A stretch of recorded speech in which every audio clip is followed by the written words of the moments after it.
Merhaba arkadaşlar, ben Elif Pirenvise. Bebeğim Örgülerim örgü kanalıma yeniden hoş geldiniz. Bugün sizlere görmüş olduğunuz Barbary desenli hırkanın anlatımını yapacağım. Jumbo boy bir süeter çalışması yapmıştık, yine aynı Barbary desenli. O kadar güzel oldu, o kadar hoşuma gitti ki dedim ki çok güzel bir hırka bundan örebilirim, tasarlayabilirim. Ve bu tasarımı yine Barbary desenini kullanarak çalıştım ve sizler için de büyük bir keyifle anlattım. Ben çok keyifle ördüm arkadaşlar. Çok da güzel olmuş oldu. Jumbo boy bir çalışma olmadı ama rahat bir 2 yaşın kullanabileceği büyüklükte bir çalışma oldu. Kullanmış olduğum lacivert deri görünümlü düğmeler hırkama çok yakıştı. Basit aksesuarlarla beraber, basit tekniklerle beraber görmüş olduğunuz gibi harika sonuçlar elde edebiliyoruz. Evet, ne yaptım arkadaşlar? Yakadan başlayarak klasik yakadan başlama robayla beraber önce robamı ördüm. Ondan sonra kollarımı ördüm, bitirdim ve son olarak da alt bedeni örerek hırkamı tamamladım. Şu görmüş olduğunuz ilik düğme kısımlarında bu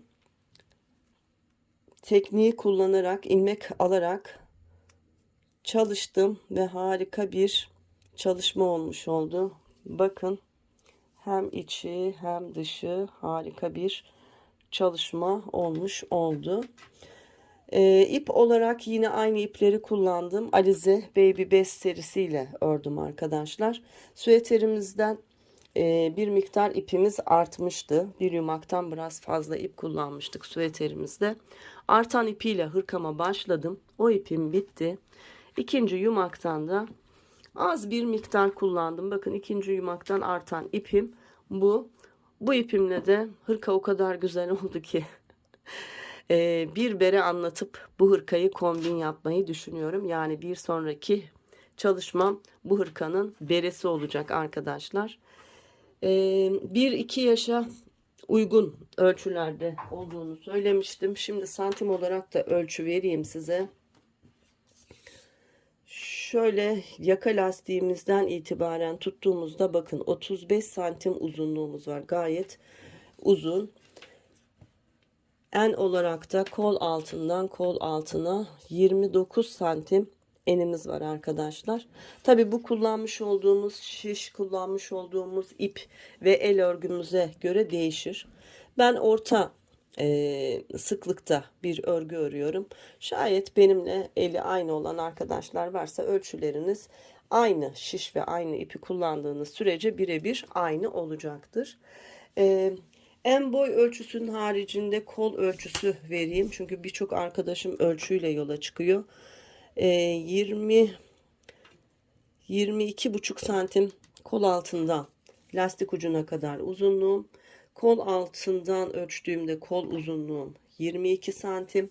Şu yaka lastiğinden ölçtüğümde de tam 32 santim bir kol uzunluğum var arkadaşlar. Hırkamızın arka tarafı da en az ön tarafı kadar güzel. Ben çok beğendim. İyi ki tasarlamışım. Süeter tanıdıktı. Pinterest'te görmüştünüz ama hırkasını gördüğünüzü hiç zannetmiyorum. Yakadan başlanan bir çalışma olarak ben tasarlamış oldum. Evet, her şeyi söyledim sanırım. Şimdi önce beğeni ve yorumlarınızı yapmayı ihmal etmeyin. Ondan sonra bu güzel çalışmayı hep birlikte örmeye başlayalım. Arkadaşlar, Barbary hırka çalışmamda yine süeterimizde kullanmış olduğumuz renklerin birebir aynılarını kullanacağız. Ve yakadan başlayarak hırkamızı öreceğiz. Aynı ipleri kullandım. Alize Baby Best serisini kullandım. Süeterimden artan ipimdi bu. Bir yumak daha ip gerekli olacak diye düşünüyorum. Yani 1,5 yumak kadar ana rengimizden kullanacağız. Bej ipimin renk kodu arkadaşlar 368. Lacivert ipimin kodu yine 58 ve kırmızı ipimin renk kodu da arkadaşlar 106. Bir de kırık beyaz bir ipim var. İplerimin tamamı Alize Baby Best. Artan iplerinizi değerlendirmek için güzel bir çalışma. Şuna dikkat edin arkadaşlar. Eğer aynı markanın ve aynı serinin ipleri varsa özellikle onları tercih edin. Ama Alize Baby Best'in yanında Nako Elite Baby'de kullanabilirsiniz. Çünkü hem özellik olarak hem kalınlık olarak birbirinin aynısı sayılabilecek kadar birbirine yakın ipler. Evet, şimdi hırkamı ana rengimle beraber yakadan lastik örgüyle başladım arkadaşlar. Bakın, çiftli lastik çalışması yaptık. Tıpkı süveterimizin yaka ve etek kısmında kullanmış olduğumuz lastik çalışmasını uyguladım. Tam 76 ilmekle beraber hırkama başladım. İlk 3 ilmeğimi düz örgü olarak ördüm. Sonra 2 ters, 2 düz, 2 ters, 2 düz olarak devam ettim. Sıra sonunda da 2 ters ilmekten sonraki son 3 ilmeğim yine düz örgü oldu. Bu şekilde lastiğimi toplamda 2, 4, 6, 8 tam 10 sıra boyunca ördüm. Artık yaka çalışmam bitmiş oldu. Şimdi lacivert ipimle hem model çalışmasına başlayacağım hem de yakadan başlanan bir roba olduğu için robamızı ayıracağız arkadaşlar. Ön beden, kollar ve arka beden olarak ben işaretledim. Siz de benim gibi işaretleyerek yol alırsanız en azından birkaç sıra bu şekilde örerseniz hiç karıştırmadan örebilirsiniz. Şimdi 76 ilmeğimin ön bedeni için 2, 4, 6, 8, 10, 11 ilmek ayırdım. 11 ilmek ön bedenler. Roba ayrım yeri içinde 2 ilmek bıraktım. Bakın. Şu iki ayracın arasındaki 2 ilmek roba ayrımları. Bundan tam 4 tane var. 1, 2, 3 ve 4. Kolum için 10 ilmek. 2, 4, 6, 8, 10 ilmek ayırdım. İşaretleyicimi taktım. Yine roba ayrım yerim burası. Ve arada roba ayrımı için 2 ilmeğim var. Arka bedenimde 2, 4, 6, 8, 10, 12, 14, 16, 18, 20, 22, 24 tam 26 ilmek bıraktım. Tekrar işaretleyicimi taktım ve roba ayrımı için 2 ilmek yine burada bıraktım. Devam ediyorum. İkinci kolum yine 2, 4, 6, 8, 10 ilmek roba ayrımı için. Arada 2 ilmek var. Ve ikinci ön bedenim için yine 2, 4, 6, 8, 10, 11 ilmeğim var. 76 ilmeği böyle ayırdık.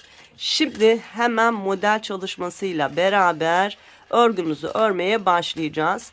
Lastik örgümü 3,5 numara şişle ördüm arkadaşlar. 3,75 şiş kullanarak şimdi beden kısmını örmeye başlıyorum. Evet, lacivert ipimle beraber şimdi başlıyorum. Ne dedik? Ön bedenimizde 11 ilmeğimiz var. Haroşa örgüyle örgüme başlıyorum. 1, 2, şu ilmeğimi düğümleyeceğim. Hemen yürüteceğim. Siz de böyle yapın arkadaşlar. Böyle çok düzgün oluyor. Böylece bir daha ip yürütmekle uğraşmıyoruz. 3,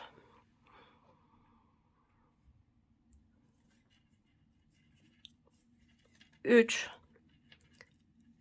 şunu üstünden atıyorum, yürütüyorum. 4, tekrar yürütüyorum. 5. Bakın 2, 4, 5 ilmek haroşa. Bunu özellikle haroşa ve düz olarak belirtiyorum. Çünkü bazı arkadaşlar haroşayı tersten örüyor. O yüzden öyle anlatıyorum. Eğer benim gibi haroşayı düz örgü örüyorsanız sıranın tamamını düz örgü öreceksiniz arkadaşlar. Ama haroşayı tersten ören arkadaşlar için özellikle belirtiyorum. 2, 4, 5 ilmek haroşa. 1, 2 ilmek düz. Ardından 1, 2, 3, 4 ilmek haroşa. Roba ayrımının olduğu yere geldim. Hemen bu roba ayrımının öncesinde ve sonrasında artış yapıyoruz. Çok roba ördük hep bu şekilde. Bir gizli artış yaptım. Ardından Roba ayrımının ilmeklerini de düz olarak örüyorum. 1 2 ilmek düz. Tekrar roba ayrımından sonra bir ilmek artırdım. Kola geldik. Kolda da 4 ilmek düz haroşa örüyorum. 1 2 3 4 ilmek haroşa. 1 2 ilmek düz ve tekrar 1 2 3 4 ilmek haroşa. Kolu ördüm. Roba ayrımına geldim. Hemen bir gizli artırma yaptım. Roba ayrımındaki 2 ilmeğimi düz örgü olarak örüyorum. 1 2 ve tekrar sonrasında bir gizli artırma yapıyorum. Hep öncesinde ve sonrasında örgümüzün düz tarafında roba artışları yapıyoruz. Kolumuz bitti. Artışımızı yaptık. Şimdi arka bedeni örüyoruz. Arka bedende de 1 2 3 4 ilmek haroşa, 1 2 ilmek düz. Tekrar 1 2 3 4 5 6 ilmek haroşa, 1 2 ilmek düz. Devam ediyorum. 1 2 3 4 5 6 ilmek haroşa, 1 2 ilmek düz ve roba ayrımına 4 ilmeğim kaldı. Bu 4 ilmeği haroşa örüyorum. 1 2 3 4 ilmek haroşa ve arka bedeni bitirdim. Roba ayrımının olduğu yerdeyim. Öncesinde bir gizli artış yapıyorum. Roba ayrımının 2 ilmeğini düz örgü örüyorum. 1 2 ve sonrasında tekrar bir gizli artırma yapıyorum. İkinci koluma geldim. 4 ilmek haroşa örüyorum. 1 2 3 4 ilmek haroşa, ardından 2 ilmek düz. 1 2 düz. 4 ilmeğim kaldı roba ayrımına kadar. Bu 4 ilmeği de haroşa örüyorum. 1 2 3 ve 4. Roba ayrımının olduğu yerdeyim. Hemen bir gizli artış yapıyorum. Roba ayrım ilmeklerimi düz olarak örüyorum. 1 2 ilmek düz. Roba ayrımım bitti. Hemen bir gizli artış daha yapıyorum ve ikinci ön bedene geldim. 4 ilmek haroşa, 1 2 3 4, ardından 2 ilmek düz, 1 2 düz ve sıra sonunda 5 ilmeğim var. Bu 5 ilmeğimi de haroşa örgü olarak örüp sıramı tamamlıyorum. 1 2 3 4 ve 5. Evet, ilk kurulumu tamamladık. Şimdi örgümüzün arka tarafındayız. Arka tarafta da haroşaları haroşa öreceğiz arkadaşlar. Düzlerimizi tersten öreceğiz. Hemen başlayalım. 1 2 3 4 5 ilmek haroşa, ardından 1 2 ilmek ters. Artış yapmış olduğum ilmekle beraber 5 ilmeğim var. Bu 5 ilmeğimi haroşa örüyorum. 1 2 3 4 5 ilmek haroşa. 1 ilmek arttı. Bu dolama yaptığımız ilmekler. Ardından ipi kendime alıyorum ve şu roba ayrımındaki ilmeklerim var. Bunları ters olarak örüyorum. 1 2. Kola geçtim. Kolda şimdi 4 ilmek haroşa örmüştük. Bir artırma yapmıştık. Şimdi bu 5 ilmeği haroşa örgü olarak örüyorum. 1 2, 3, 4, 5 ilmek haroşa, 1, 2 ilmek ters ve tekrar 1, 2, 3, 4, 5 ilmek haroşayla kol çalışmamı bitiriyorum. Roba ayrımının olduğu yerdeyim. Bu 2 ilmeğimi ters olarak örüyorum. Ve arka bedene geldik. Arka bedende de 5 ilmek haroşayla başlıyoruz. 4'tü. Bir artış yaptık. 5 oldu. Hemen örelim. 1, 2, 3, 4, 5 ilmek haroşa, 1, 2 ilmek ters. Ardından 1, 2, 3, 4, 5, 6 ilmek haroşa, yine 1, 2 ilmek ters.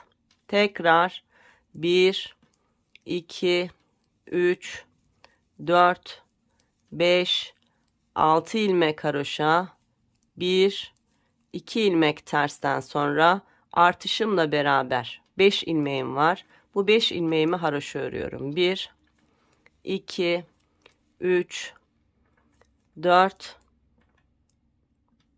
5 haroşa ile beraber arkayı bitirdim. Tekrar roba ayrımının olduğu yerdeyim. Bu 2 ilmeği 1, 2 ters örgü olarak örüyorum. İkinci kola geldik. İkinci kolda da 5 ilmek haroşa, 1, 2, 3, 4, 5, ardından 2 ilmek ters, 1, 2 ters ve tekrar 5 ilmek haroşa, 1, 2, 3, 4 ve 5. Roba ayrımının oradayım. 2 ilmeğim var. Bu 2 ilmeğimi ters örgü olarak örüyorum. 1, 2. Roba ayrımım bitti. İkinci ön bedendeyim. 5 ilmeğimi haroşa örüyorum. 1, 2, 3, 4, 5. Ardından 2 ilmek ters. 1, 2 ters ve sıra sonunda 5 ilmeğim var. Haroşa örgü olarak örüp sıramı tamamlıyorum. Evet. İlk çalışmamız bitti. Bir kez artış yaptık. Şimdi ikinci rengimizle beraber ikinci artışımızı yapacağız. Sıradaki rengimiz beyaz arkadaşlar. Artık çok daha kolay. Bu sıradan sonra hiç karıştırma şansınız olmayacak. Özellikle yavaş yavaş anlatıyorum. Şimdi beyaz ipimle beraber başlıyorum. 5 ilmek haroşa. 1, 2. Şu başlangıç ipimi de önce düğümlüyorum. Siz de böyle yapın. Çok kolay oluyor. Sonra yürüterek gizliyorum. 3, 4 ve 5. 5 ilmek haroşamı ördüm. Sıradaki 2 ilmeğimi örmeden şişime boş alıyorum. 1, 2. Bunlar zaten düz ördüğümüz ilmekler. Çok belirgin. Ardından devam ediyorum. Haroşa örgüyle 1, 2, 3, 4, 5 ilmek haroşa. Bakın arkadaşlar. Ve roba ayrımının olduğu yere geldik. Hemen öncesinde ve sonrasında artış yapıyoruz. Şimdi öncesinde bir artış yaptım. Ardından şu aradaki 2 düz ilmeği düz olarak ördüm. 1, 2 ilmek düz. Roba artışımı tekrarlıyorum. Sağından ve solundan artış yapıyorduk. Ve şimdi örmeye devam ediyoruz.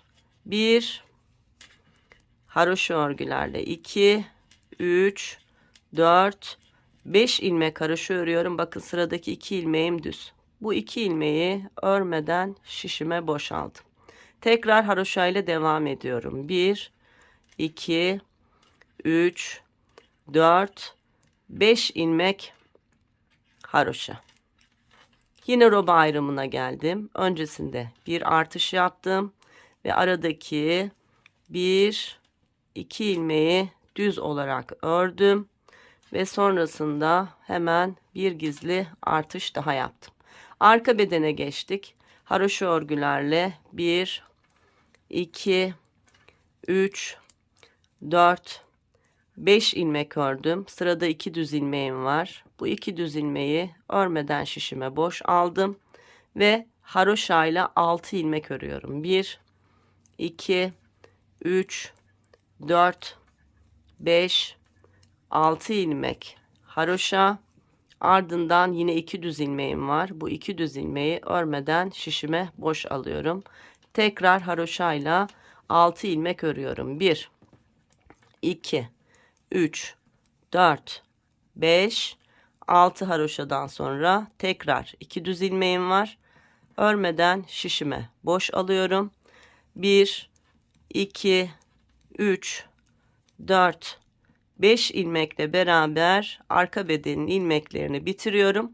Roba ayrımına gelmiş oluyorum. Hemen öncesinde bir gizli artış yapıyorum. Roba ayrımındaki 2 ilmeği düz olarak örüyorum. Sonrasında bir gizli artış yapıyorum ve ikinci kola başlıyorum. Haroşa örgülerle 1, 2, 3, 4, 5 ilmek örüyorum. Sırada 2 ilmek düzüm var. Bu 2 ilmeği boş olarak şişime alıyorum ve tekrar haroşa örgüyle 1, 2, 3, 4, 5 ilmek örüyorum. Yine roba ayrımının olduğu yerdeyim. Bir gizli artış yapıyorum. Roba ayrımındaki 2 ilmeği düz olarak örüyorum. Roba artışımı tekrarlıyorum ve artık ön bedendeyim. 1, 2, 3, 4, 5 ilmek haroşadan sonra sıradaki 2 ilmeğim düz. Bunları boş alıyorum. Sonra 1, 2, 3, 4, 5 ilmek haroşa ile beraber sıramı tamamlıyorum. İkinci kez artış yaptık. Şimdi geriye dönelim.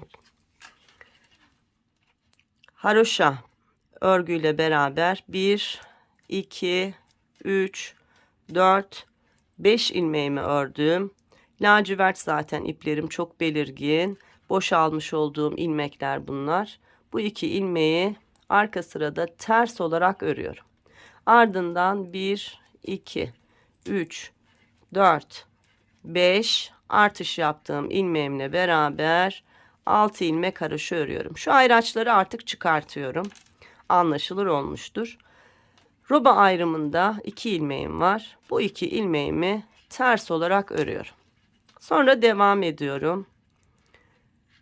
Kol ilmeklerime 1, 2, 3, 4, 5, 6 ilmek haroşa, 2 ilmek ters boşaldığım ilmeklerim ve tekrar 1, 2, 3, 4, 5, 6 ilmek haroşa. Roba ayrımının olduğu yerdeyim. Yine ayracımı çıkardım. Bu 2 ilmeği ters olarak örüyorum. Arka bedene geçtik. 1, 2, 3, 4, 5, 6 ilmek haroşa. Boşalmış olduğum 2 ilmek ters. Devam ediyorum. 1, 2, 3, 4, 5, 6 ilmek haroşa. Boşalmış olduğum 2 ilmeğim ters. Tekrar 1, 2, 3, 4, 5, 6 ilmek haroşa ve boşalmış olduğum 2 ilmek ters. 1, 2, 3, 4, 5, 6 ilmek haroşayla beraber arka bedeni bitirdim. Roba ayrımının 2 ilmeği var. Bunları ters olarak ördüm. Tekrar ikinci koldayım. 1, 2, 3, 4, 5, 6 ilmek haroşa, boşalmış olduğum 2 ilmek ters. Tekrar 1, 2, 3, 4, 5, 6 ilmek haroşa ile beraber kolu bitirdim ve roba ayrımında 2 ilmeğim var. Bu 2 ilmeğimi ters ördüm. Ön bedene geldik. 1, 2, 3, 4, 5, 6 ilmek haroşa, boşalmış olduğum 2 ilmeğim var. Bu 2 ilmeğimi ters ördüm ve sıra sonunda 1, 2, 3, 4, 5 ilmek haroşa ile birlikte sıramı tamamladım. Bakın arkadaşlar, ipleri böyle yürüttüğünüzde örerken çok kolay oluyor. Sonradan hiç uğraşmıyorsunuz. Şimdi bunun fazlasını alalım. Evet, ikinci kez artırmayı bitirdik. Şimdi üçüncü rengimiz yine lacivert. Aynı şeylerin tekrarını yaparak ilerleyeceğiz arkadaşlar. Roba artışlarını yapacağız. Şu lacivertle bir kez daha göstereyim.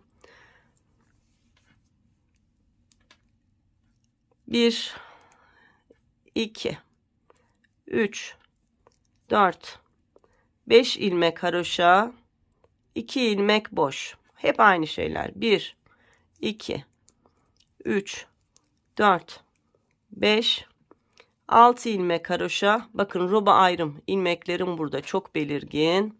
Hemen öncesinde bir gizli artış, ardından bu 2 ilmeği düz örüyorum.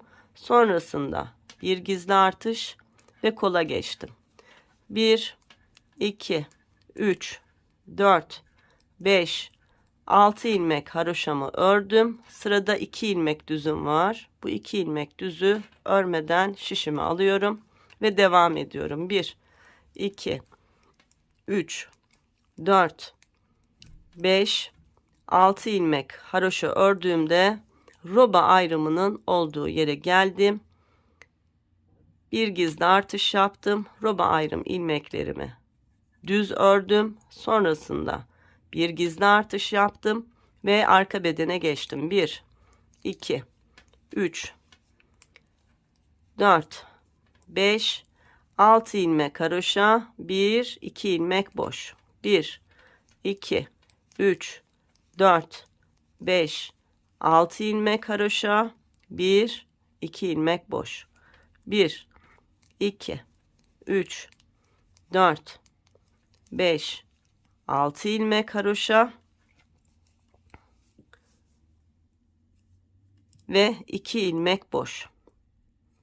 Devam ediyorum. 1, 2, 3, 4, 5, 6 ilmek haroşa ördüğümde roba ayrımının olduğu yerdeyim.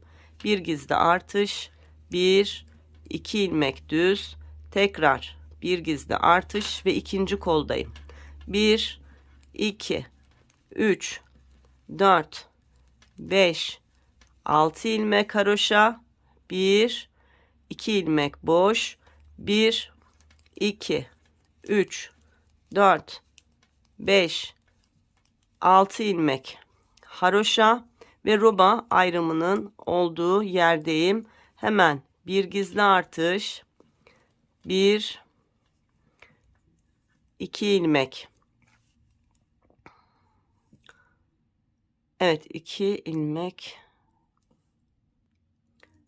düz, ardından bir gizli artırma ve ön bedene geçtik. Ön bedende de 1, 2, 3, 4, 5, 6 ilmek haroşa, 1, 2 ilmek boş ve 1, 2, 3, 4, 5 ilmek haroşa ile beraber sıramı tamamladım. Arkadaşlar, şu roba ayrımının olduğu yerlerle modellerin olduğu yerler karışıyor. Benim bile aklım karıştı. O zaman onun da bir kolayı var. Hemen şöyle yapıyoruz. İşaretleyiciyle beraber ya da renkli bir iple. Bakın. Roba ayrımının olduğu yerlere şu iki düz ilmeğin arasına arkadaşlar şöyle birer tane işaretleyici takacağım. Bu bir. Siz de aynısını yapın. Aklınız karışmasın. Çünkü çok benziyor. Şurası 2. Hatta ayraçları ilk çıkardığımız sırada bunu yapabilirsiniz arkadaşlar. O zaman hiç aklınız karışmaz.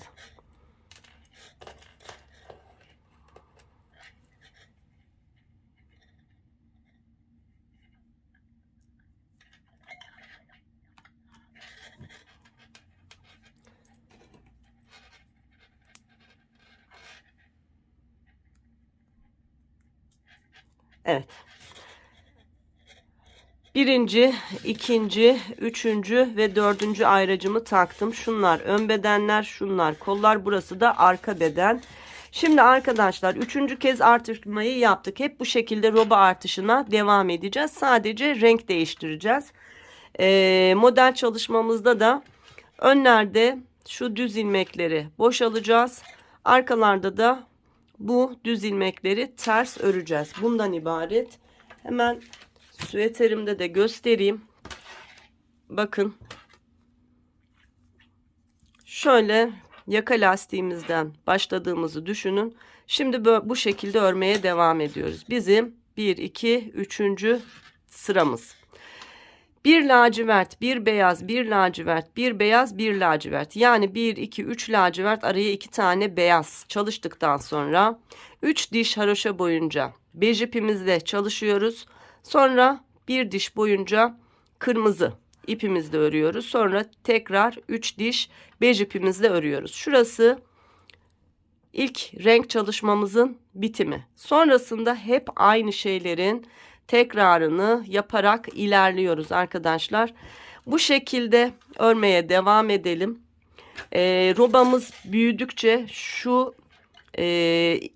6 ilmek arayla yine bu model çalışmasından ilave edeceğim. Onu da size göstereceğim. Şimdi bir miktar örelim. Yeni model uygulamasını yapacağım sırayı sizlerle paylaşacağım. Arkadaşlar 1, 2, 3 tam 4 tane artış yaptığımda şimdi bakın şu örnek çalışmamdan sonra şu 2 tane boşaldığımız ilmeğimiz var ya 2, 4, 6, 8 ilmek oldu. Şimdi şu iki örnek arasında tıpkı şu arka bedende yapmış olduğumuz gibi bakın 2 boş 6 haroşa 2 boş 6 haroşa 2 boş olarak örnek ilerliyor. Tıpkı şu süeterimizde olduğu gibi. Şimdi modelde artış yapacağız arkadaşlar. 2 ilmekten sonra 8 ilmeğe çıktık ya. Arada 2 ilmekten sonra 6 ilmeği haroşa öreceğiz. Hemen 7. ve 8. ilmeği örneğe çevireceğiz. Yani boşalacağız. Şimdi başlayalım. Sıradaki rengim lacivert. Şimdi lacivert ipimle beraber başlıyorum. 1 2 3 4 5 ilmek haroşadan sonra sırada 2 düz ilmeğim var. Örnek ilmeğim. Bunları boş aldım. Devam ediyorum. 1 2 3 4 5 6 ilmek haroşa ördüm. Bakın roba ayrımından önce 2 tane haroşa ilmeğim var. Bu 2 haroşa ilmeğimi örneğe çeviriyorum ve 1 2 ilmeği boş alıyorum. Ne olmuş oldu? 2 örnek çalışmamdan sonra 2 ilmek boştan sonra 6 ilmek haroşa ve tekrar 2 ilmek boş almış oldum. Roba ayrımının olduğu yerdeyim. O yüzden hemen bir gizli artış yapıyorum. Roba ayrımında 2 ilmeğim var. Bu 2 ilmeğimi düz olarak örüyorum ve tekrar bir artış yapıyorum. Aynı şeyi burada yapacağız. Bakın 2 tane ilmeğim var. Boş aldığım. Öncesinde 2, 4, 6 ilmek haroşa. Yine şu 2 ilmek örnek çalışmam olacak. Bu 2 ilmeği şişime boş olarak alıyorum ve devam ediyorum. Bu sırayı beraber örelim. 1, 2, 3, 4, 5, 6 ilmek haroşa, 1, 2 ilmek boş, tekrar 1, 2, 3, 4, 5, 6 ilmek haroşa örüyorum. Yine roba ayrımının oradaki 2 ilmekteyim. Öncesindeki 2 ilmeği örneğe çeviriyorum. O yüzden bu 2 ilmeği şişime boş alıyorum. Roba ayrımının olduğu yerde olduğum için de hemen gizli artışımı yapıyorum. Roba ayrım ilmeklerimi, bu 2 ilmeği düz olarak örüp tekrar bir gizli artış yapıyorum. Önde ve kolda örneğimizi arttırdık. Şimdi arka bedendeyiz. Yine aynı şeyi yapıyoruz. Bakın örnek çalışmamdan sonra 2, 4, 6 ilmek haroşa, sıradaki 2 ilmeği örneğe çeviriyorum. Bu 1, 2 ilmeği boş alıyorum. Sonra devam ediyorum. 1, 2, 3, 4, 5, 6 ilmek haroşa, 1, 2 ilmek boş.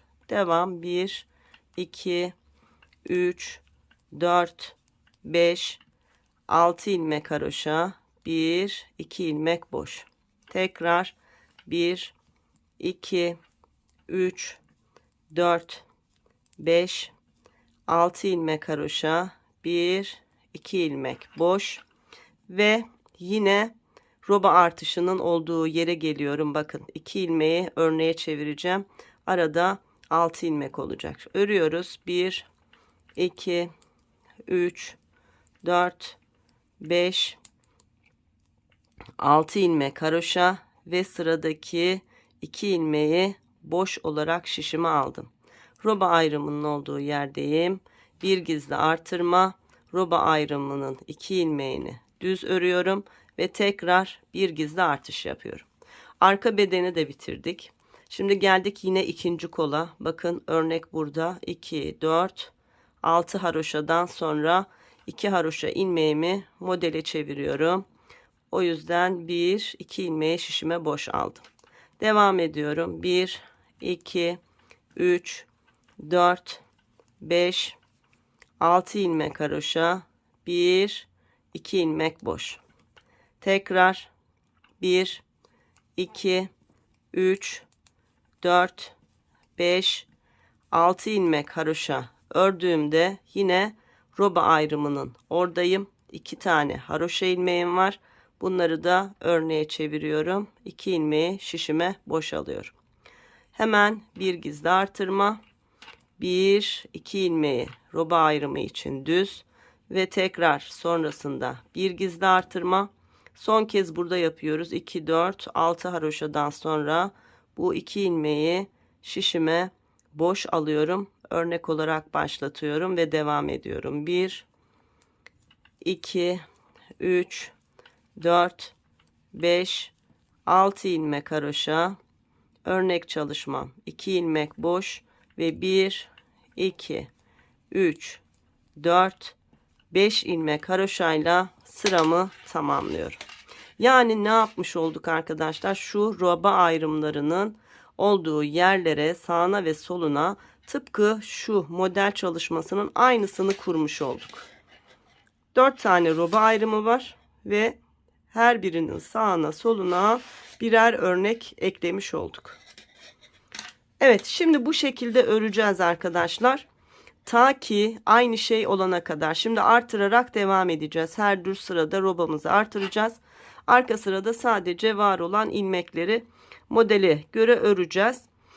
Artırmalarımızı yine tamamladığımızda, yani 7 kez daha artırdığımızda ne olacak? 7 değil, 8 ilmek yine burada olacak. 8, 9, 10. Şuradaki ilmek sayısı 10 olduğunda arkadaşlar yine aynı şeyi tekrarlayacağız. Onu da yine gösteririm. Şimdi artırmaya devam edelim. Şu model kurulumuyla beraber örgümüzü örelim. Arka sırayı isterseniz bir sıra göstereyim. Kimsenin aklı karışmasın. Lacivert ipimle beraber başlıyorum. 1, 2, 3, 4, 5 ilmek haroşa. Ardından boşalmış olduğum 2 ilmeğim var. Bu 2 ilmeği ters olarak ördüm. Devam ediyorum. 1, 2, 3, 4, 5, 6 ilmek haroşa. Boşalmış olduğum 2 ilmek. Bunları ters olarak örüyorum. Ve roba artış ilmeğim var. Dolama yapmış olduğum ilmeğim. Bunu haroşa olarak örüyorum. Çünkü bunu örneğe kattık. Şimdi arada 2 tane roba ayrımı için ayırmış olduğumuz ilmek var. Bunları önlerde düz, arkalarda hep ters örüyoruz. 2 ilmeği ters ördüm. Tekrar haroşa örgüye geçtim. Dolama yapmış olduğum ilmek haroşa. Ardından model çalışmam var. Boşalmış olduğum 2 ilmeği örgümün arka tarafında ters olarak örüyorum. Sonra 1, 2, 3, 4, 5, 6 ilmek haroşa, 1, 2 ilmek ters. Devam ediyorum. 1, 2, 3, 4, 5, 6 ilmek haroşa ve 2 ilmeğim ters. Yine roba ayrımının olduğu yere geldim. Bakın gizli artış yaptığım ilmeğim burada. Bu ilmek haroşa örgü. Roba ayrımının 2 ilmeği var. Bu 2 ilmeği arkada olduğum için ters örüyorum. Ve şimdi arka bedene geçtim. Yine roba artış ilmeğim var. Dolama yaptığım ilmek. Bunu haroşa örüyorum. Boş almış olduğum model çalışmamın 2 ilmeğini ters örüyorum ve devam ediyorum. 6 haroşa, 2 ters. 1, 2, 3, 4, 5, 6 haroşa, 1, 2 ilmek ters. Devam ediyoruz. 1, 2, 3, 4, 5, 6 ilmek haroşa. Boşalmış olduğum 2 ilmeğim ters. Yine 1, 2, 3, 4, 5, 6 ilmek haroşa. Boşalmış olduğum 2 ilmeğim ters. Tekrar 1, 2, 3, 4, 5, 6 ilmek haroşa. Boşalmış olduğum 2 ilmeğimi ters ördüğümde yine roba ayrımının olduğu yere geldim. Gizli artış yaptığım ilmeğimi haroşa örüyorum. Roba ayrım ilmeğim var 2 tane. Bu 2 ilmeği ters örüyorum ve ikinci kola geçtim. İkinci kolumun ilk ilmeği dolama yapmış olduğum gizli artış ilmeğim. Bunu haroşa örüyorum. Ardından örnek çalışmamın 2 ilmeğini ters. Sonra 1, 2, 3, 4, 5, 6 ilmek haroşa ve tekrar 1, 2 ilmek ters. Devam ediyoruz. 1, 2, 3, 4, 5, 6 ilmek haroşa ve örnek çalışmamın 2 ilmeği ters. Kol çalışmam da bitti. Şimdi yine roba ayrımının olduğu yerdeyim. Gizli artış yaptığım ilmeğimi haroşa, roba ayrım ilmeğimin 2 ilmeğini ters ve ön bedene geldim. Ön bedenimin ilk ilmeği yine roba artışı ilmeğim. Bunu haroşa örüyorum. Ardından 2 ilmeğimi ters olarak örüyorum. Tekrar 1, 2, 3, 4, 5, 6 ilmek haroşa, 2 ilmeği ters örüyorum. Model çalışmamın ilmekleri ve son 5 ilmeğimi haroşa örgü olarak örüp sıramı tamamlıyorum. Bakın arkadaşlar. Evet. 1, 2, 3, 4, 5 kez artış yaptık. Şimdi ne yapacağız biliyor musunuz? Krem ipimizle beraber 5 ipimizle beraber şimdi 3 diş haroşa boyunca hem örgümüzü öreceğiz hem roba artışımızı yapacağız. Onun da başlangıcını göstereyim. İkinci kez artırmayı da size göstereyim. Öyle devam edelim. Şimdi ilk 5 ilmeğimi haroşa örgü olarak örüyorum. 1 2 3 4 5. Ardından model çalışmam var. 1 2 ilmeğimi boş olarak aldım. Devam ediyorum. 1 2 3 4 5 6 ilmek haroşa. Yine model çalışmam var. Yeni kurmuş olduğumuz model çalışmam. 1 2 ilmeği boş alıyorum. Roba ayrımından önce bir ilmeğim var. Bunu haroşa örüyorum ve roba ayrımına geldim. Şu ikisi roba ayrım ilmeğim. Öncesinde bir gizli artırma yapıyorum. Ardından 1 2 ilmeğimi roba ayrımı için düz örüyorum. Tekrar sonrasında bir gizli artış yapıyorum ve ilk ilmeğimi haroşa ördükten sonra bakın bu yeni kurulum yapmış olduğum model çalışmam. Bu 2 ilmeği şişime boş alıyorum. Sonra 6 haroşa 2 boş olarak ilerliyorum diğer roba ayrımının olduğu yere kadar. Biraz hızlıca burayı geçeyim. Anlaşılmayan bir yer kalmasın.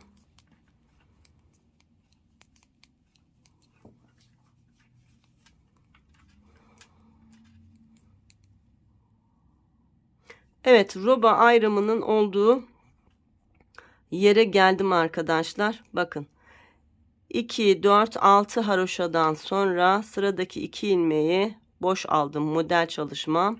Sonra bir haroşa ördüm ve roba ayrım ilmeğimin 2 ilmeği. Öncesinde bir gizli artış, sonra bu 2 ilmeği düz örüyorum.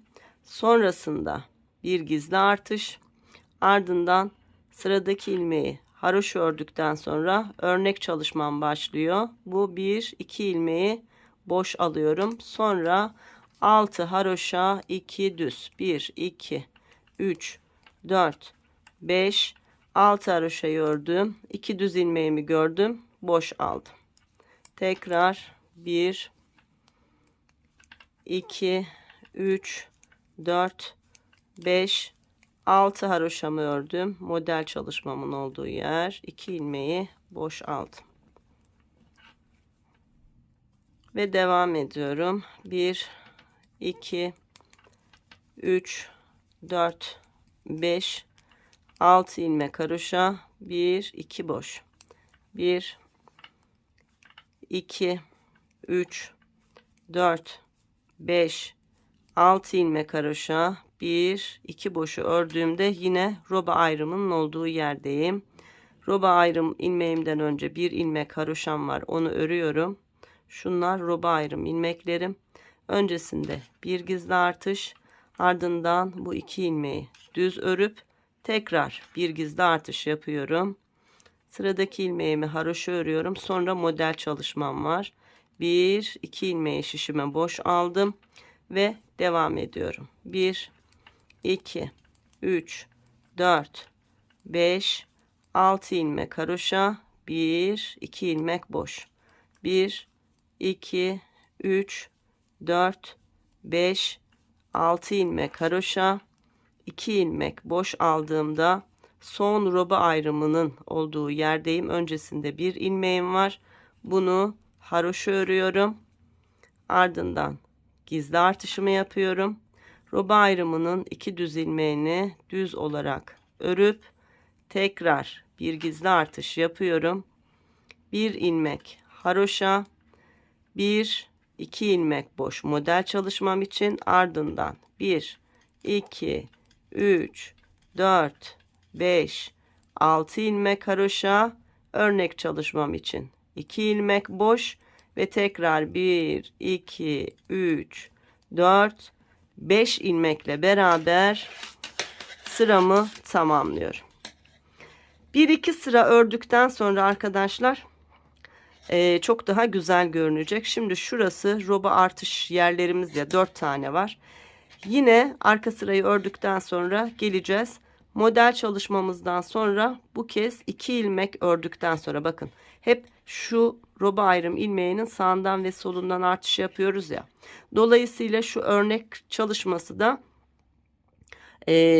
içeride kalacak. Her artışı yaptığımızda bir kez, şimdi 2 ördükten sonra bir kez örmüştük. Şimdi artış yaptık. 2 tane olacak. Her artış yaptığımızda bu örnekten sonraki ilmeklerimiz artacak. 3, 4, 5, 6, 7 gibi. Sadece şu 2 ilmeğimizi, roba artış ilmeklerimizi önde düz, arkada ters örüyoruz. Dolayarak gizli artırma yaptığımız ilmekler hep haroşa olarak örülüyor. Evet, bu şekilde şimdi robamızı istediğimiz büyüklüğe gelene kadar örmeye devam edelim. Bej ipimizle başladık. 3 diş boyunca bej ipimiz, sonra kırmızı, sonra yine 3 kez bej ipimizi ördükten sonra tekrar şu çalışmanın aynısını yapacağız. Lacivert, beyaz, lacivert, beyaz ve lacivert. Renk sıralamamız hep aynı. Modelde hep aynı. Değişen hiçbir şey yok. Ön sıralarda robayı artırıyoruz. Arka sıralarda sadece var olan ilmekleri modele göre örüyoruz arkadaşlar. Evet, biraz örelim. Sonra devam edelim. Arkadaşlar, robamı tam 19 kez artırmış oldum. Sayalım. 2, 4, 6, 8, 10, 12, 14, 16, 18 ve 19 kez artırdığımda robamın uzunluğu tam 14 santim oldu arkadaşlar. Hatta 14,5 santim oldu. Bu benim için yeterli. Daha büyük örmek isteyen arkadaşlar 20, 21, 22 kez artırma yapabilirler. Yakamız müsait. Şimdi robamız bitti ve kol çalışmasına başlayacağız. Önce her iki kolu öreceğiz. Sonra alt bedene geçeceğiz. Şimdi bej ipimin 3. diş haroşa çalışmasını yapıyorum. Artırmalarım bitti. 19 kez artırmamı yaptım. Şimdi kola doğru var olan ilmeklerimi örnek kurulumumu da yaparak önce örüyorum.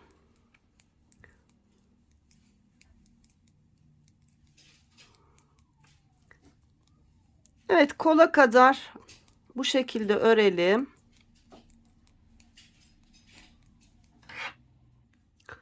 Evet, kola kadar geldim. Şimdi kol ilmeklerim ve şu görmüş olduğunuz artırma çalışmamın olduğu ilmeklerim var. Bu artırma çalışmamın ilmeklerini de koluma ilave ediyorum. Yine haroşa örgülerle beraber öreceğim. Artık bu roba ayrımındaki 2 ilmeğim de haroşa örgü olmuş oluyor. Haroşa örgüyle başladım. Tam 9 ilmek haroşa ördüm. Bakın. 2, 4, 6, 8, 9 ilmek haroşadan sonra yine model çalışmamı uyguluyorum. Ardından 6 haroşa, 2 boş. Bu şekilde kol ilmeklerimi örüyorum. Evet, kol ilmeklerimi örerek geldim. Bakın, roba ayrımının olduğu yerdeyim. Yine roba ayrım ilmeğimin 2 ilmeğini haroşa örgü olarak ördüm. Şimdi sayalım. Kolumuzda kaç ilmeğimiz var? Buradan başlıyoruz. 2, 4, 6, 8, 10, 12, 14, 16, 18, 20, 22, 24, 26, 28, 30, 32, 34, 36, 38, 40, 42, 44, 46, 48, tam 50 ilmekten oluşan kol ilmeklerimi ayırmış oldum. Arka bedenim bu taraf. Arka bedeni hiç örmüyorum. Geriye dönüyorum ve kolumu örmeye devam ediyorum. Bakın, 1, 2, 3, 4, 5, 6, 7, 8, 9 ilmek haroşadan sonra model çalışmamın 2 boş almış olduğum ilmeği var. Arka sırada olduğu için bu 2 ilmeği ters olarak örüyorum. Ardından 1, 2, 3, 4, 5, 6 ilmek haroşa ve tekrar 2 ilmek ters. 1, 2, 3, 4, 5, 6 ilmek haroşa ve tekrar 1, 2 ilmek ters. Devam ediyoruz. 1, 2, 3, 4, 5, 6 ilmek haroşa ve tekrar 2 ilmek ters. Devam ediyoruz. Yine 6 ilmek haroşa. 1, 2, 3, 4, 5, 6 ve 2 ilmek ters. 1, 2. Son olarak sıra sonuna.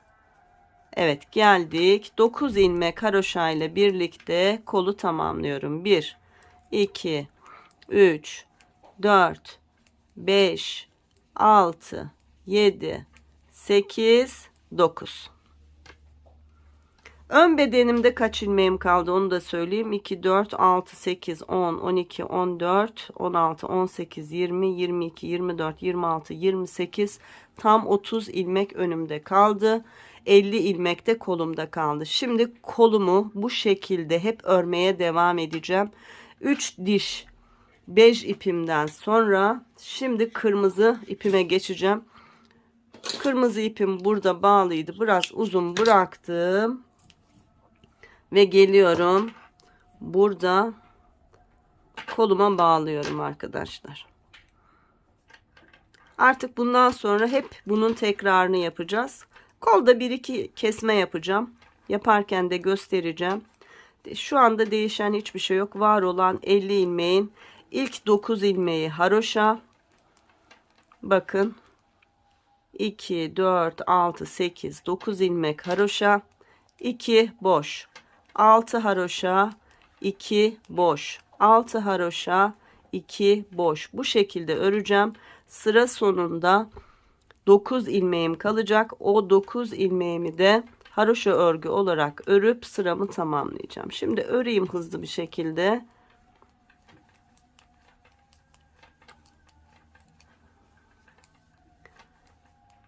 Altı haroşa, 2 boş.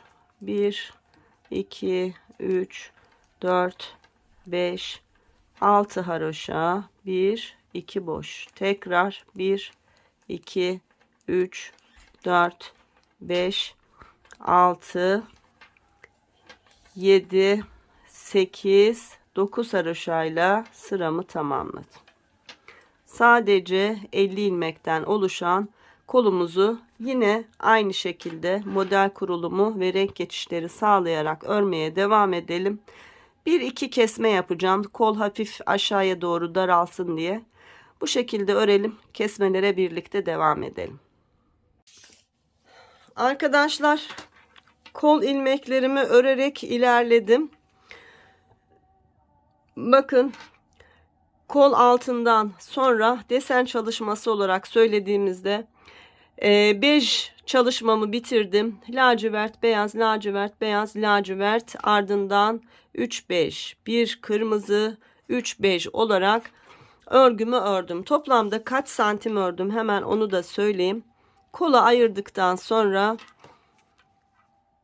10 santim uzunluğunda örgümü ördüm. Şimdi sağdan ve soldan birer ilmek keseceğim. Biraz kolu şekillendirmek istiyorum.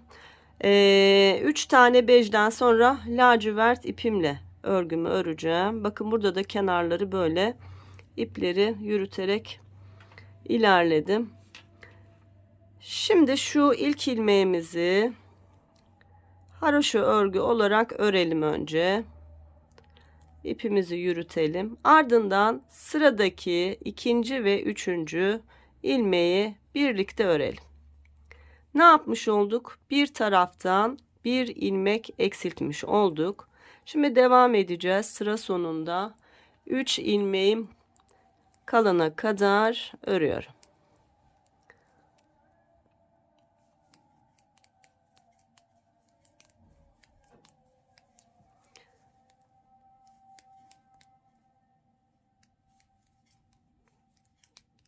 Evet, 6 haroşa 2 boş, 6 haroşa 2 boş olacak şekilde ilmeklerimi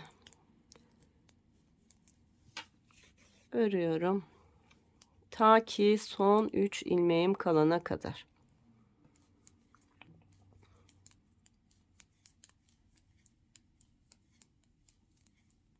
Evet, 6 haroşa 2 boştan sonra şimdi 1 2 3 4 5 6 ilmek haroşa ördüm. Sıra sonunda 3 ilmeğim kaldı.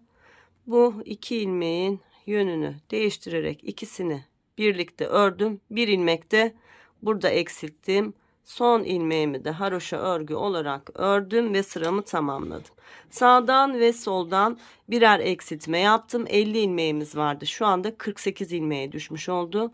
48 ilmekle örmeye devam edeceğim. Şu yapmış olduğum kesim çalışmasını bir ya da iki kez daha uygulayacağım arkadaşlar. Ördükçe karar vereceğim. Kaç diş haroşa arayla ördüğümü de söyleyeceğim. Şimdi hemen şuraya bir işaretleyici takalım. Kesim yapmış olduğumuz yer burada belli olsun. Gerçi lacivert ipimizle başladık. Karıştırmayız ama olsun, yine de böyle dursun. Şimdi bu 48 ilmekle yine kolumuzu örmeye devam edelim. Arkadaşlar, kol ilmeklerimi örmeye devam ettim fakat İlk kol ilmeklerimizi ayırıp saydığımda 50 ilmek saymıştım. Yanlış saymışım arkadaşlar, özür dilerim. 50 değil 52 ilmek şişimizde aslında varmış, sayarken şaşırdım. Dolayısıyla 52 ilmekle beraber örmeye başladık.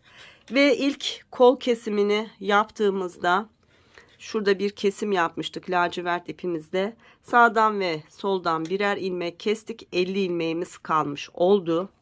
Ardından 2, 4, 6, 8 diş haroşa örgü ördüm. Şu kırmızı ipime geçiş yaptığım sırada bir ilmek bir taraftan, bir ilmek bir taraftan tekrar ikinci kez kesim yaptım. Yani toplamda 2 buradan 2 buradan 4 ilmek eksilttim ve şişimde 48 ilmeğim kaldı.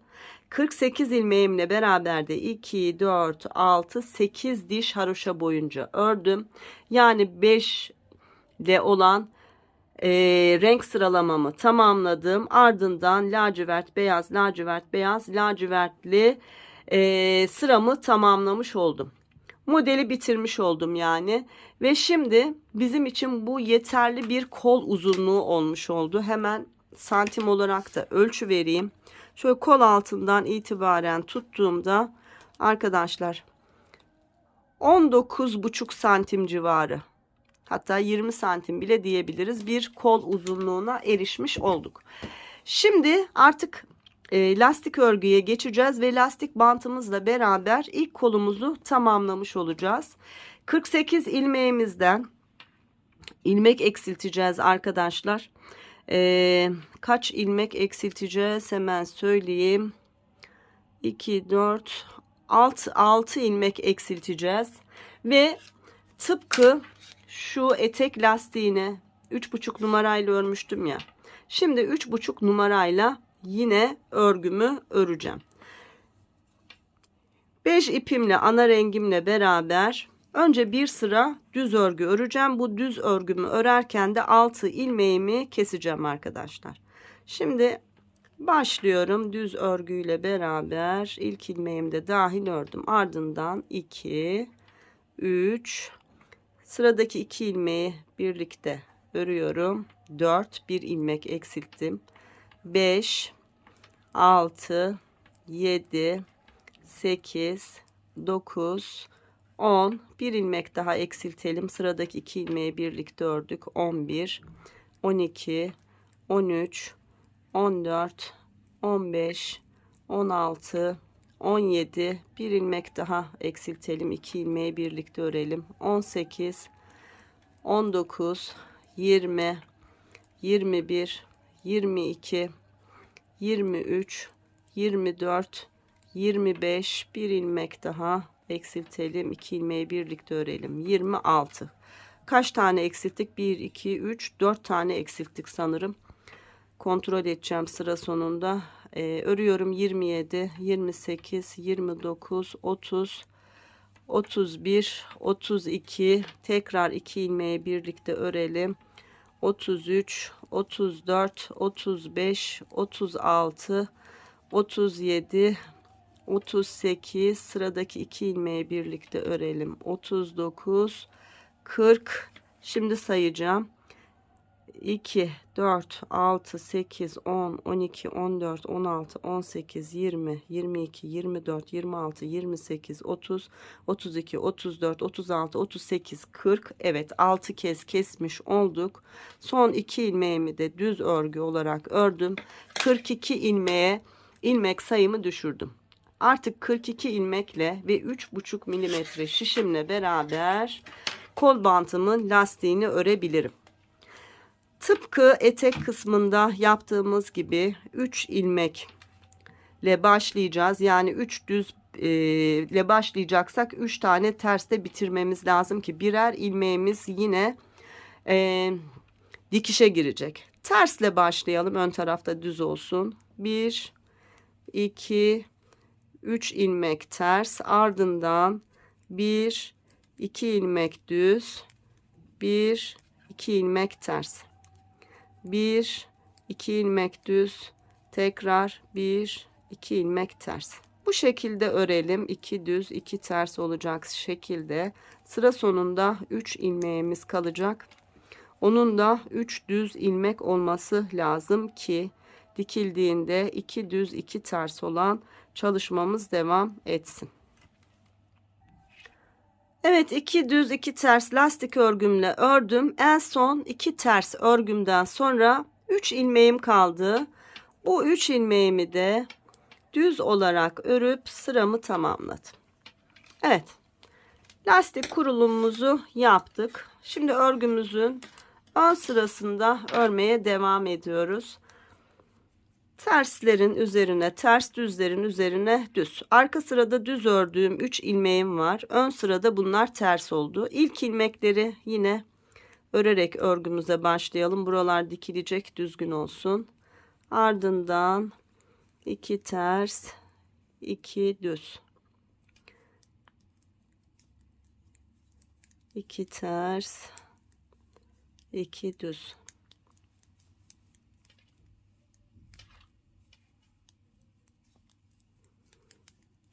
Evet, bu lastik örgümüzün ikinci sırası olmuş oldu. Şimdi bir miktar örelim. Eğer kıvrılan bir lastik olmasını istiyorsanız uzun bir lastik örmeniz gerekir. Nasıl arzu ediyorsanız. Ben şimdi örerken karar vereceğim.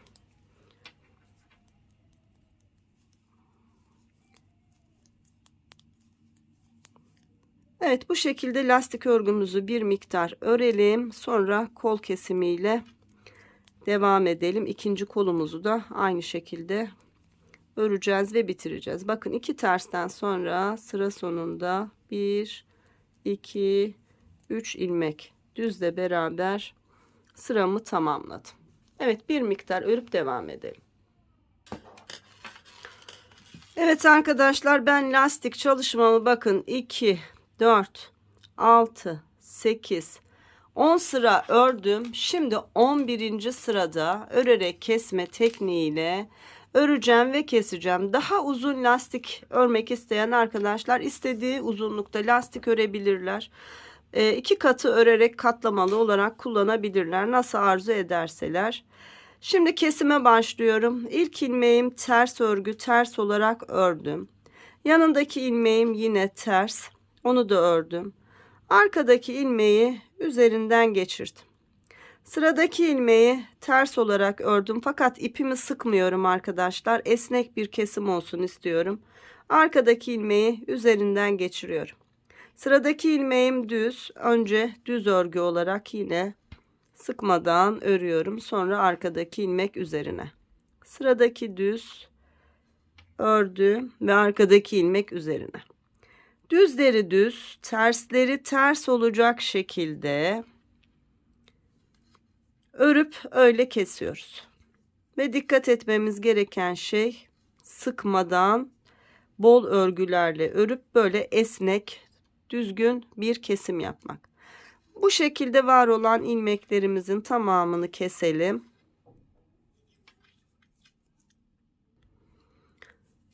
Evet, var olan ilmeklerin düzünü düz, tersini ters olarak ördüm ve kestim. Şu son ilmeğimi bir kez daha örüyorum ve arkadaşlar şu kol dikişimi yapabilmek için şöyle yarım metre uzunluğunda ipimi bırakıp kesiyorum. İlk kol çalışmamız bitmiş oldu. Örgümüzün şöyle düz tarafından bakın ne kadar güzel bir kol çalışmış olduk.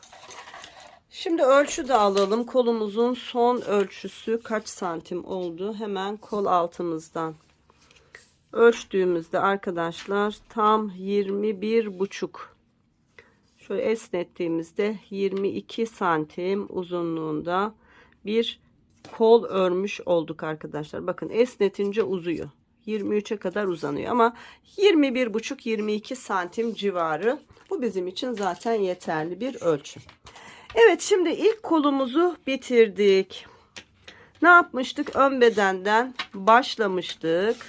Önce ön bedeni örmüştük. Sonra gelmiştik. Kol ilmeklerimizi ayarlayıp kolumuzu örmüştük. Yani şimdi arka bedenden tekrar örgümüzü örmeye devam edeceğiz. Geliyorum. 3,75 şişim zaten örgümün üstünde. Hemen arka bedenden ipimi bağlayarak örmeye başlıyorum. Önce arka bedeni komple örüp bitireceğim. Diğer kola geçeceğim. Şimdi şu ipimi de bağladım ve örerken yine yürüteceğim. Böyle çok pratik oluyor.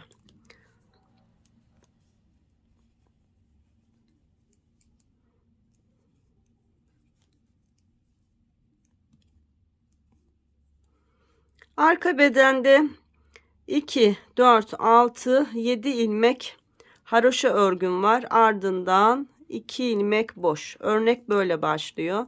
Şimdi 6 haroşa 2 boş, 6 haroşa 2 boş olacak şekilde arka bedenimizi örelim.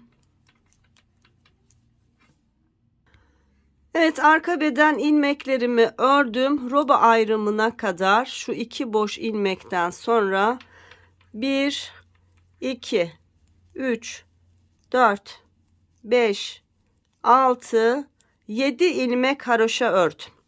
Şimdi ikinci kola başlayacağız. Şu roba ayrımının 2 ilmeği de yine bizim ilmeklerimiz olacak. Hatta şunu çıkarayım, oraya işaretleyici takayım, tekrar şaşırmayayım.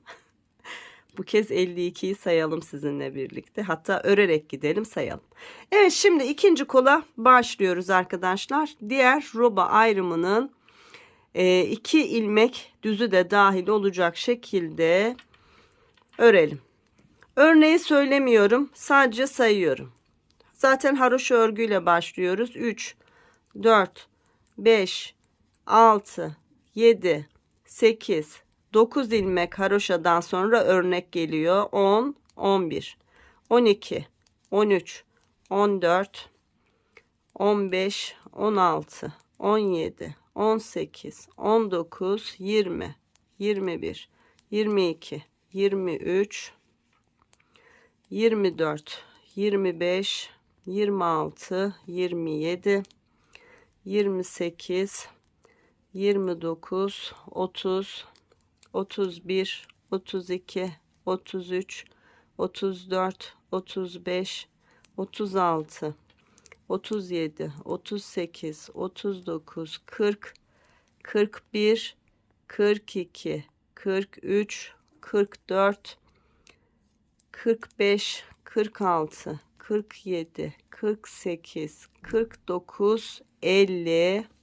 ve arkadaşlar roba ayrımının 2 ilmeği kaldı. Bu 2 ilmeği de haroşa örüyoruz. 51 ve 52 ilmekten oluşan kol ilmeklerimizi ördük. Yine ön bedenimizde kaç ilmek var hemen söyleyeyim. 2, 4, 2, 4, 6, 8, 10, 12, 14, 16, 18, 20, 22, 24, 26, 28, 30 ilmeğimiz var. Bakın roba ayrımının 2 ilmeğini de yine koluma ilave ettim ve toplamda 52 ilmeğimiz oldu. Şimdi diğer kolumuzda yapmış olduğumuz gibi arkadaşlar bu kolumuzu da örelim. Kesmelerimizi aynı yerlerde aynı şekilde uygulayalım. En son kesimi yapıp yine 3,5 milimetre örgü şişi ile beraber lastik örgümüzü örerek ikinci kolumuzu da tamamlayalım. Ardından alt bedenle beraber örgümüze devam edelim.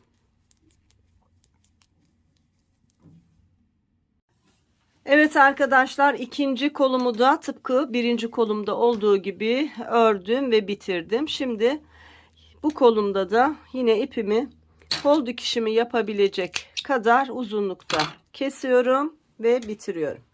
Şimdi ne yaptık? Ön bedenden başladık. Önce sol kolumuzu ördük. Sonra arka bedeni ördük. Sonra sağ kolumuzu ördük. Şimdi sırada sağ ön bedenimiz kaldı. Yani burayı örerek robamızı tamamlayacağız.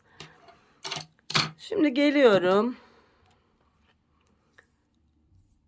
Buradan yine bej ipimle beraber örgüyü örerek başlıyorum. Sıramızı tamamlayacağız. Şu başlangıç ipimi de önce düğümlüyorum. Sonra yürüterek örüyorum.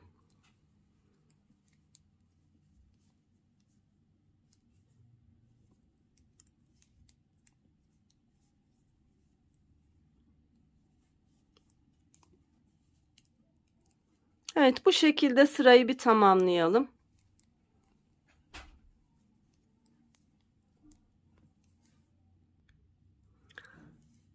Evet, sıramı tamamladım. Artık turumu tamamlamış oldum.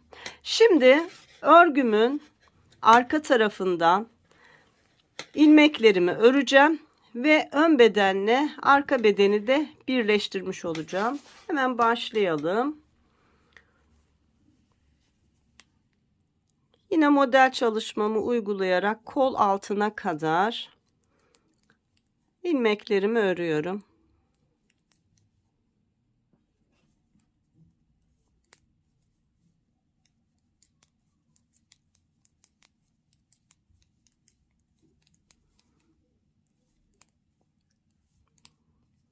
Evet, şimdi şuraya kadar bir öreyim. 2 tane tersten sonra 6 ilmek haroşa örgümü ördüm. Tekrar model çalışmam var. 2 ilmeğimi ters ördüm. Şimdi sıra sonunda 2, 4, 6, 7 ilmeğim var. Şu model çalışmamız alt bedende de yine uyumlu bir şekilde devam edecek. O yüzden 2 tersten sonra 1, 2, 3, 4, 5, 6 ilmek haroşamı ördüm. Son bir ilmeğim var. Burası örnek çalışmam olacak. Bu son ilmeğimi ters örgü olarak örüyorum. Ön bedenim bitti. Şimdi arka bedene geçiş yapacağız. Arka bedende de örnek çalışmamdan önce 2, 4, 6, 7 ilmeğim var. Buranın da ilk ilmeğini ters örgü olarak örüyorum. Ardından 1, 2, 3, 4, 5, 6 ilmek haroşa ördüğümde yine model çalışmam oluyor. 2 ilmek ters olarak örüyorum. Şimdi arka bedeni 6 haroşa 2 ters olacak şekilde gelelim. Yine burada ikinci kol altımızın birleştirmesini beraber yapalım. Evet, arka bedenin ilmeklerini ördüm. Son model çalışmamın olduğu 2 ilmeği ters ördüm. Ve yine 2, 4, 6, 7 ilmek sıra sonunda ilmeğim var. Bunun 6 ilmeğini haroşa örüyorum. 1, 2, 3, 4, 5, 6. Son bir ilmeğim kaldı. Bu da model çalışmam olacak. Bunu ters olarak örüyorum. Şimdi diğer ön bedenle beraber tekrar birleştireceğiz. Ön bedenimizde de bakın örnek çalışmasından sonra 2, 4, 6, 7 ilmek var. Bunun ilk ilmeğini ters örüyorum. Ardından 6 ilmek haroşa. 1, 2, 3, 4, 5, 6 haroşa. Ardından örnek çalışmam için 2 ilmek ters. Tekrar 1, 2, 3, 4, 5, 6 ilmek haroşa. Örnek çalışmam için 1, 2 ilmek ters ve tekrar 1, 2, 3, 4, 5, 6 ilmek haroşa. Örnek için 2 ilmek ters ve sıra sonunda 5 ilmek haroşayla sıramı tamamlıyorum. 1, 2, 3, 4, 5. Evet, kol altlarımızı da birleştirdik. Şimdi arkadaşlar, şurada 2 ters örmüş olduğumuz ilmeklerimiz bizim yeni model çalışmamızın ön tarafta 2 düz ilmeği oldu. Aynı şekilde burada da bundan sonra örgümüzü örerken ilk 5 ilmekten sonra örnek çalışmamız başlıyor. Ardından hep 6 haroşa örnek, 6 haroşa örnek. Yani önlerde 6 haroşa 2 boş, 6 haroşa 2 boş. Sıra sonunda 6 haroşa 2 ilmek örnek çalışmamdan sonra yine 5 ilmekle sıramı tamamlayacağım. Şimdi ne yaptık? 3 haroşa dişi boyunca, yani şu kısmı örmüş olduk. Renk değiştirmemiz lazım. Hemen kırmızı ipimizle beraber örgümüze başlayalım. Bundan sonra hep aynı şekilde istediğimiz uzunluğa ulaşana kadar artık örgümüzü öreceğiz. İstediğimiz uzunluğa ulaşınca da arkadaşlar bir kola benzer bir lastik çalışması yapacağız ve hırkamızı tamamlamış olacağız. Şimdi yeni rengimi önce bağladım ve ardından örmeye devam ediyorum. 2, 3 ilmek haroşa ördüm. İpimi yediriyorum. 4. Bir tane daha örüyorum. 5 ilmek haroşamı ördüm. Ardından model çalışmam. 1, 2 ilmek boş. Ardından devam ediyorum. 1, 2, 3, 4, 5, 6 ilmek haroşamı ördüm. İpimi de bakın yürüterek gizlemiş oldum. Şimdi fazlasını keserek bunu da temizleyelim. Ardından devam ediyoruz. 2 ilmek boş, sonra 1, 2, 3, 4, 5, 6 ilmek haroşa. Tekrar 2 boş, sonra 1, 2, 3, 4, 5, 6 ilmek haroşa ördüğümüzde kol altında yapmış olduğumuz kurulumun olduğu yere geldik. Hiçbir şey değişmedi. 6 haroşadan sonra sıradaki 2 ilmeği şişimize boş alıyoruz ve devam ediyoruz. 1, 2, 3, 4, 5, 6 ilmek haroşa, tekrar 2 boş. Kurulumu çok düzgün bir şekilde yapmış olduk. Bakın kol altındaki ilmeklerimiz bu. Şimdi şu arka bedeni örelim. Diğer kol altında da yine aynı şekilde devam edecek. Nasıl olduğunu size göstereyim. Evet, arka bedeni bitirmek üzereyim. 6 haroşadan sonra 2 ilmek boş. Sonra tekrar 1, 2, 3, 4, 5, 6 ilmek haroşa ördüğümde bakın ikinci kol altına geldim. Yine sıradaki 2 ilmeği şişime boş aldım ve devam ediyorum. 1, 2, 3, 4, 5, 6 ilmek haroşa ve 2 ilmek boş. 1, 2, 3, 4, 5, 6 ilmek haroşa, 1, 2 ilmek boş. 1, 2, 3, 4, 5, 6 ilmek haroşa, 2 ilmek boş ve 1 2 3 4 5 ilmek haroşayla beraber sıramı tamamlamış oldum. Bakın arkadaşlar, ne kadar düzgün ve ne kadar aynı aralıklarla hatasız bir çalışma olduğunu görmenizi istedim.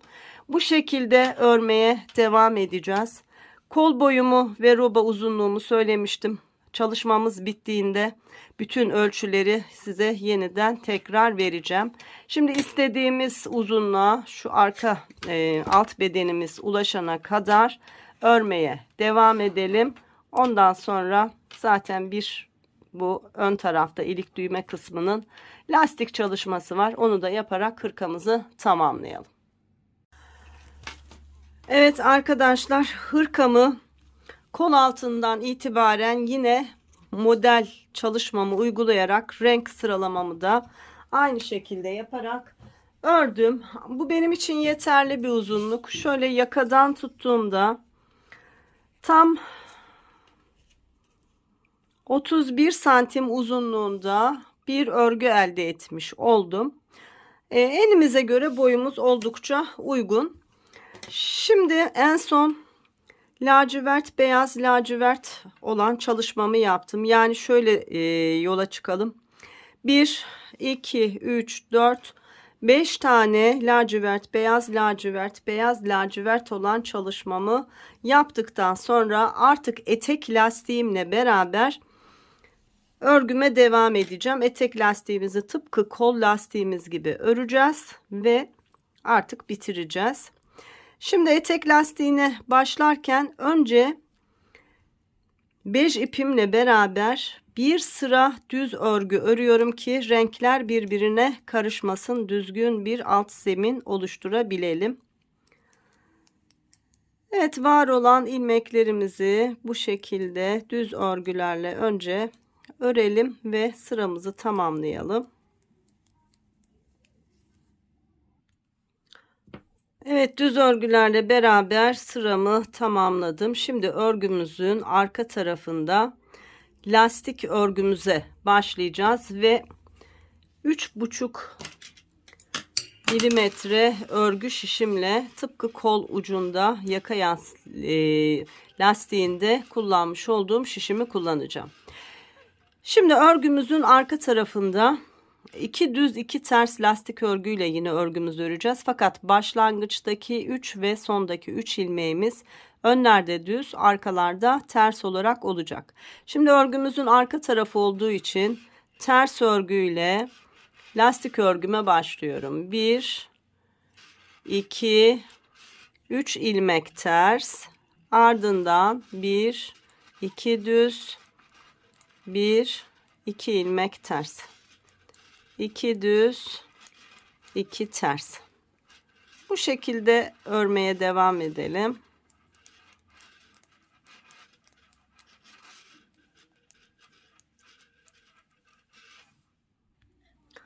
Evet, sıra sonuna yaklaştım. Bakın 2 tersten sonra 1 2 ilmek düz ördüm ve sıra sonunda 3 ilmeğim kaldı. Bu 3 ilmeğimi de ters örgü olarak ördüm ve sıramı tamamlamış oldum. Yani 3 düzle ön sırada lastik örgümüz başlamış ve 3 düzle beraber bitmiş oldu. Bakın 3 ilmek düz ve sıra sonunda yine 3 ilmek düz. Şimdi ön sırada yine düzlerin üzerine düz, terslerin üzerine ters örerek lastik örgümüzü uzatacağız. Yine ilk ilmekleri örerek örgümüze başlıyoruz. 3 düzden sonra 2 ters ve 2 düz olarak ilerliyoruz. Bu şekilde istediğimiz uzunluğa ulaşana kadar lastik örgümüzü örelim. Kol kısmında olduğu gibi örerek kesme tekniğiyle keselim. Son olarak ilik düğme kısmımızda yine benzeri bir lastik örgü çalışması yaparak hırkamızı bitirelim. Arkadaşlar, hırkamın uç kısmındaki lastik çalışmasını çiftli lastik olarak 2, 4, 6, 8, 10, 12 sıra boyunca ördüm. 13. sıramı örerken örerek kesme tekniğiyle kestim ve bitirdim. Bakın, çok güzel bir etek lastiğimiz de olmuş oldu. Hırkamız bitti.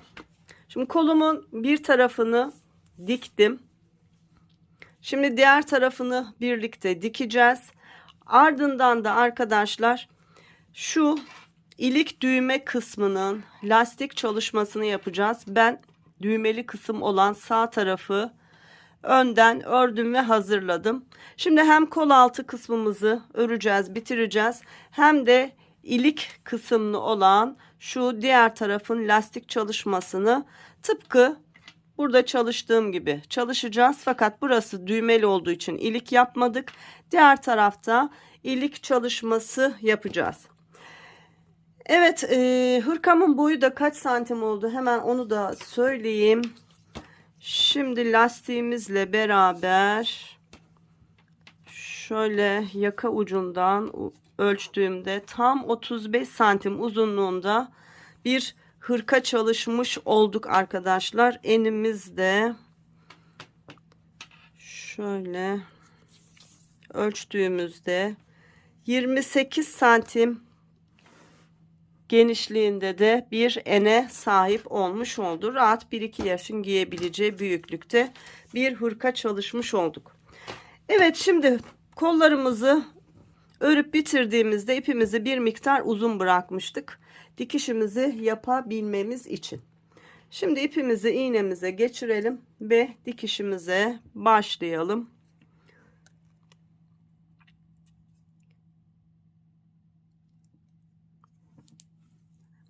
Evet.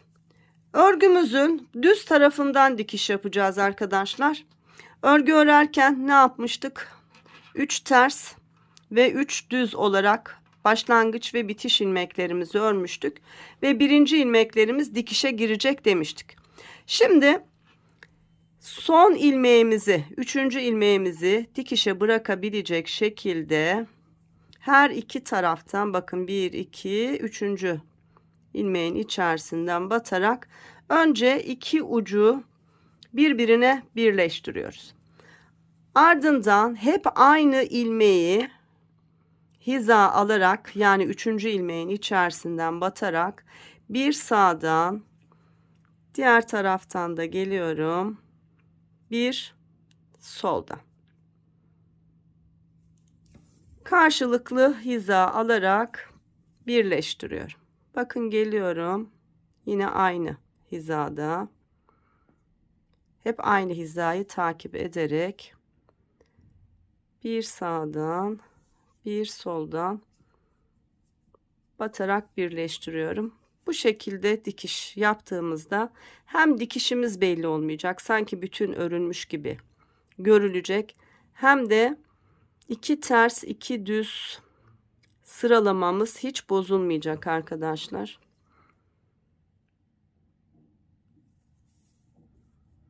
Bakın, 2 ters 2 düz 2 ters şeklinde devam ediyor. Lastik kısmımızı bu şekilde dikip bitirelim.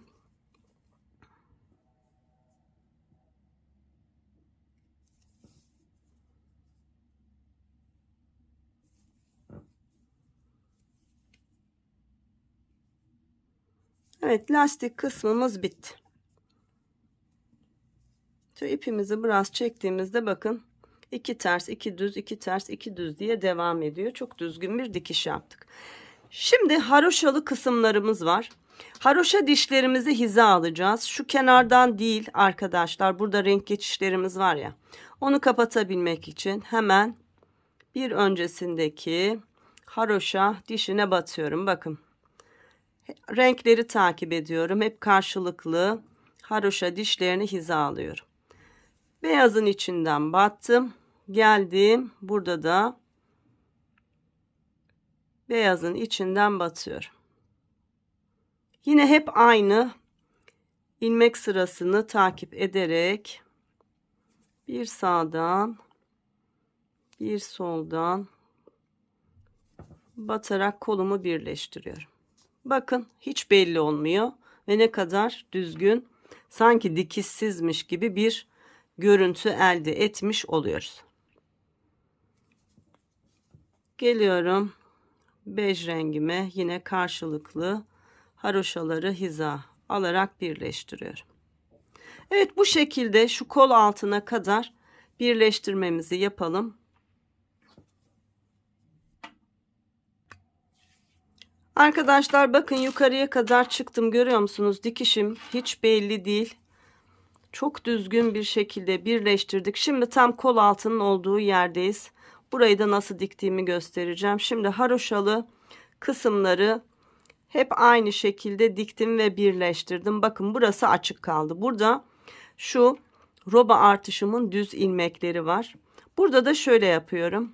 Yine haroşa dişine batarmış gibi düz ilmeklerin şöyle arasından batıyorum. Ve böyle birleştiriyorum. Bakın.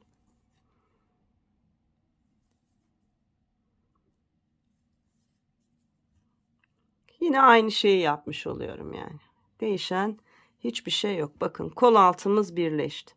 Şimdi iğnemi örgümün içerisinden yolluyorum. Ve burada düğümleyerek sabitliyorum. Bitti. Ve dikiş yapmış olduğum kısımdan birkaç kez iğnemi yürüterek, ipimi yürüterek fazla ipimi kesip bitiriyorum. Şu kol altındaki başlangıç ipimi de tığımın yardımıyla örgümün içerisinden yine yürüterek gizliyorum. Evet, bakın her şeyiyle tertemiz bir çalışma yapmış olduk. O kadar çok ip geçişimiz vardı fakat her şey çok düzgün oldu. Evet, her iki kolumuzu da dikerek birleştirmiş olduk. Şimdi şu lastik çalışmasıyla artık tamamlayalım. Evet arkadaşlar, şimdi ben hırkamın sağ tarafını lastik çalışmasını yaptım. Buraya düğme dikilecek olan tarafımız. Gördüğünüz gibi bakın, örgüyle birebir aynı genişlikte. Hiçbir potluk ya da toplama yok arkadaşlar. Niye? Çünkü ilmek sayımı çok düzgün ayarladım. Bunun formülü budur. Peki bu ilmek sayımızı en pratik şekilde nasıl ayarlayabiliriz?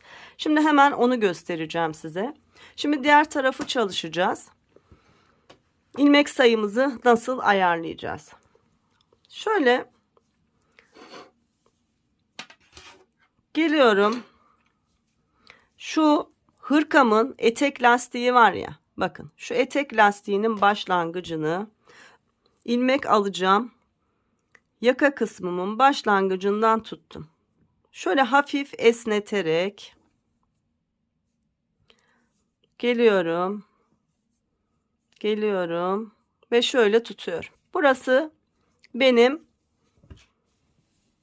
şu kenar lastiğim için yeterli bir sayı. Hemen sayalım. 2, 4, 6, 8, 10, 12, 14, 16, 18, 20, 22, 24, 26, 28, 30, 32, 34, 36, 38, 40, 42, 44, 46, 48, 50, 52, 54, 56, 58, 60, 62, 64, 68, 70, 72, 74, 76, 78. Ortalama budur. Birkaç ilmek fazla, birkaç ilmek az olabilir. Fakat esnetme şeklinize dikkat edin arkadaşlar. Çok esnetirseniz o zaman toplayabilen az sayıda ilmek sayarsınız ve biraz toparlayabilir. Ya da çok az esnettiğinizde yine pot bir çalışma olabilir. Şimdi ben bu şekilde ölçü aldıktan sonra şu görmüş olduğunuz 76 tane ilmeği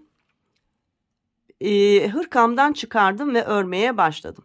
Şimdi diğer tarafı da aynı şekilde 76 ilmek olacak şekilde çıkardım. Hep örgümüzün düz tarafından batarak çıkartıyoruz. Şu sağ tarafını çıkartırken etek ucumuzdan başladım ilmek çıkartmaya. Şimdi diğer tarafı çıkartırken yaka kısmından çıkaracağım. Böyle rahat çıkıyor. Ve arkadaşlar 3,5 milimetre şiş kullanacağım. Tıpkı yakada ve etek ucunda kullandığımız gibi.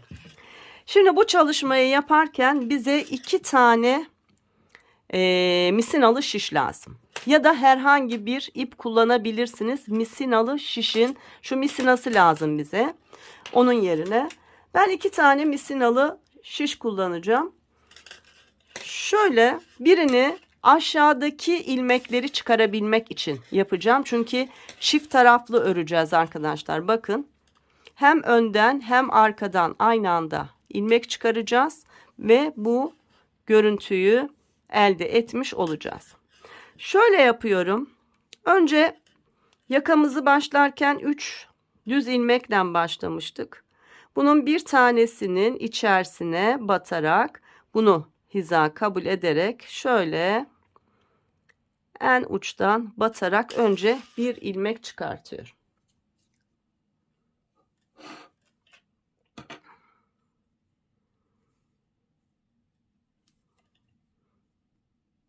Evet, bir ilmek çıkardım. Bu ilk ilmeği çıkarırken zorlanıyorsanız şayet tığla da çıkartabilirsiniz.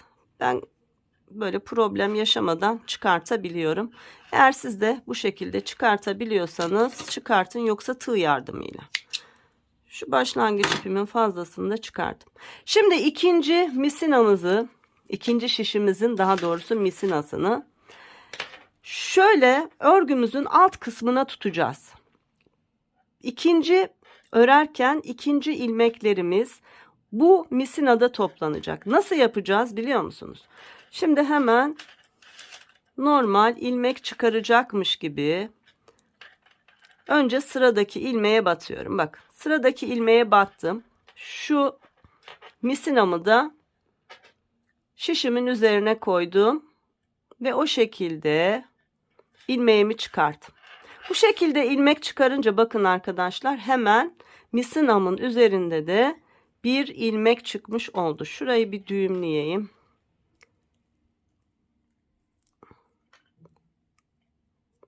Misinamızın kendisini bu şekilde kullanacağız. Şimdi ne oldu? 2 tane ilmeğim burada oldu. Bir tane ilmeğim bakın misinada oldu. Şimdi hep aynı sayıda ilmek çıkaracağız. Başlangıçta bir tane ilmek ön tarafta oldu. Arkadaki misinaya ikinci ilmekle geçiş yaptık. Şimdi devam ediyoruz. Tam 76 ilmek çıkaracağız. Geliyorum. Bakın. Şöyle. Bakın misinamın kendisi altta, ipim yukarıda bu kez. Bu şekilde ikinci ilmeğimi çıkardım. 2 tane aşağıda, 3 tane yukarıda. Şunu hiç saymıyoruz. Bu aşağıdaki ilmekleri sayıyoruz. Devam ediyorum. Sıradaki ilmeğe batıyorum. Yine misinam üstte kalacak şekilde ve ilmeğimi çıkartıyorum. Bakın arkada da yine aynı şekilde 1, 2, 3 tane ilmek çıktı. Şu bizim başlangıcımızı saymazsak 3 ilmek de buradan çıktı. Hep bu şekilde ilmeklerimizi çıkaracağız. Arka tarafta 75, ön tarafta 76 ilmeğimiz olacak. Devam edelim. Sıradakine batıyorum. Bu kez ipim alttan geliyor. O yüzden bakın misinamın üzerinden ipimi alıyorum ve hem altta hem üstte ilmeğimi çıkartıyorum. Geliyorum, batıyorum. Bu kez ipim altta, misinama sarılabilmesi için bu şekilde örüyorum. Bakın. Tekrar devam ediyorum. Sıradaki yuvama batıyorum. Aşağıdan misinama ilmek sarılmış oluyor ve çıkıyorum. Göz kararı ilmeklerinizi kontrol ederek arkadaşlar 76 tane ilmek ön tarafta çıkaracağız. 75 ilmeğimiz arka tarafta kalacak. Bakın. Tekrar çıkart. Geldim. Bu kez alttan. Bir üstten bir alttan ipimizi sarıyoruz. Geldim. Bakın. Sardım. Hemen burada ilmek oluştu ve çıkarttım. Tekrar battım. Bu kez geliyorum. Bakın sarılıyor. Alttan. Tekrar bu sefer misinamın üzerinden tekrar batıyorum. Bu kez altında. Yani bir misinanın altından bir misinanın üzerinden ipimizi çevirerek örüyoruz. Bakın üzerinden tekrar bu kez altında.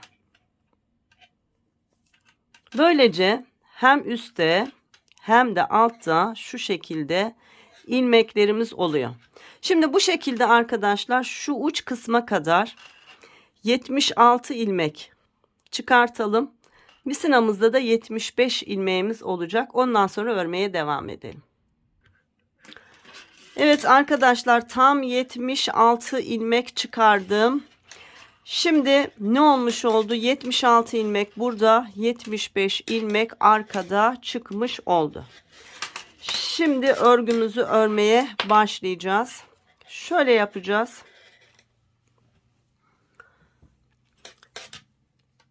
3,5 numarayla çıkarmış olduğum ilmeklerim, bakın ön tarafta olan ilmeklerim.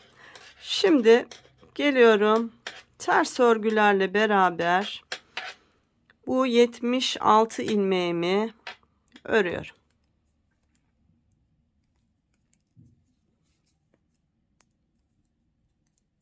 Örgümün ters tarafı olduğu için ters örüyorum. Burası ters tarafımız. Eğer düzden örmüş olsaydım düz tarafından düz örmem gerekiyordu. Evet, bu şekilde 76 ilmeğimizi ters örgülerle bir örelim.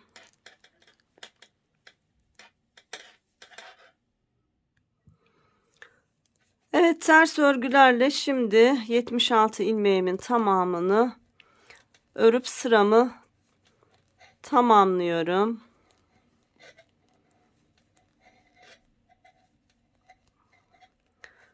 ...74, 75 ve 76. Bakın başlangıç yerine geldim. Ve bizim diğer şu şişimizde çıkarmış olduğumuz arka ilmeklerimiz var. Görüyor musunuz? Şimdi bu ilmekleri örerek devam edeceğiz.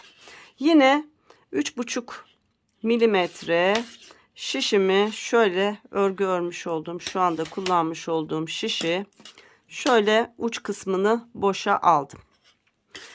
Geliyorum arkadaşlar. İlmek çıkarmış olduğum, misinasını kullandığım diğer şişim. Bakın. Şimdi bunda 75 ilmek vardı. Bundaki 75 ilmeği de yine ters olarak örüyorum ki arka tarafı düz olsun. Devam ediyorum yani. Şu ön tarafı bitirdim. Hatta şuraya bir ayraç takarsak çok daha kolay olur. Hiç karışmaz. Şuraya bir ayraç taktığımda 76 ilmeğim bu tarafta kalacak. 75 ilmeğim ayracın diğer tarafında kalacak. Hemen başlıyorum. Arka tarafta 75 ilmeğim var. Yine ters olarak bu 75 ilmeğimi örüyorum.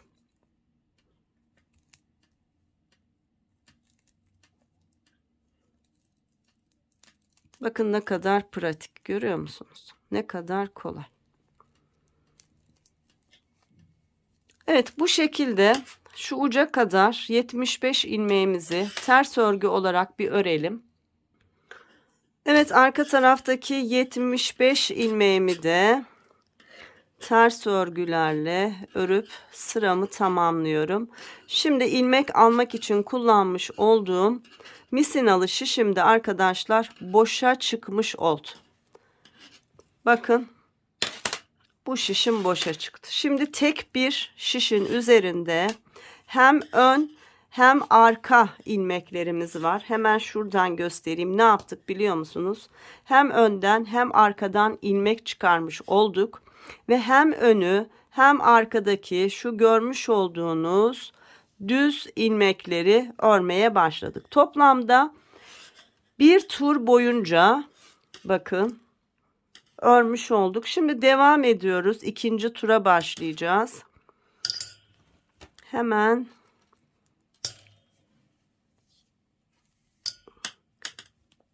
bu şekilde boşa çıkartıyorum. Şimdi tekrar ön tarafı öreceğim. Dolana dolana gideceğiz arkadaşlar. Bu kadar kolay ve çok düzgün bir görüntü olacak. Bakın örmüş olduğum şişimin şöyle misinasını biraz boşa çıkardım ki şu uçla rahat bir şekilde örebileyim. Geldim tekrar ön tarafın ikinci turuna başlıyorum. Hatta buraya da bir işaretleyici koyabiliriz. Aslında gerek yok ama olsun, yine de koyalım. Siz mutlaka koyun arkadaşlar, karıştırabilirsiniz. Şimdi tekrar bu sefer ikinci sıramıza başlıyoruz. Ön tarafımızın 76 ilmeğini yine ters örgülerle örüyoruz. Yine örelim bu şekilde.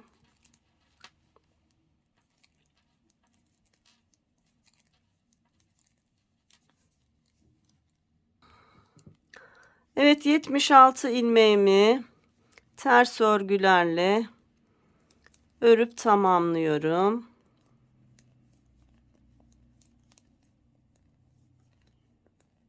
Evet, ördüm ve bitti. Bakın işaretleyicim yine burada. Görüyor musunuz? Aynı şişle hem ön tarafı hem arka tarafı örüyoruz. Şimdi şu örmüş olduğum kısmı boşa çıkaracağım. Bakın işaretleyicimin olduğu yerden önce şu şişimi çekiyorum. Sonra bu en son örmüş olduğum kısım. Bunu da böyle yine boşa alıyorum. Geliyorum şimdi arka tarafın, bakın yine 75 ilmeği var. Bu 75 ilmeği ters örgü olarak örüyorum. Buranın da ikinci sırası olmuş oluyor. Şu kenar kısımlarında ilmek yürüttüğümüz ip geçişlerimiz var ya, bunların hepsi içinde kaybolacak.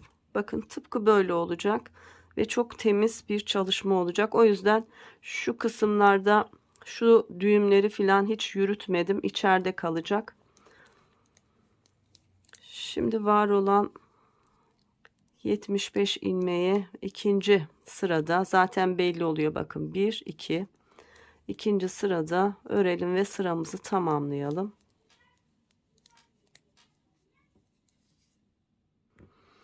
Evet, arka taraftaki 75 ilmeğimi de ters örgülerle ördüm ve ikinci sırasını tamamlamış oldum.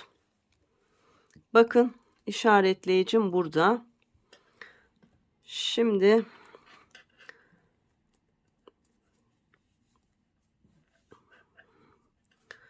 yine buradaki işaretleyicimi kullanarak boşa alıyorum ilmeklerimi. Şimdi şişimin ucuna alıyorum. Bu sefer tekrar ön tarafı öreceğim. İlmekleri bu tarafa aldım. Şurada yeni örmüş olduğum kısımdı. Hemen buradaki şişimi boşa aldım. Bakın yine işaretleyicim burada. Hiç karıştırmıyoruz. Ve tekrar örgümün ön tarafındaki 76 ilmeği 3. sıra örmeye başlıyorum. Şu başlangıç ilmeklerini de hep örüyorum farkındaysanız. Evet, 3. sıramızı ön sıramızda örüyoruz. Burada 76 ilmeğimiz var. Örüp tamamlayalım arkadaşlar.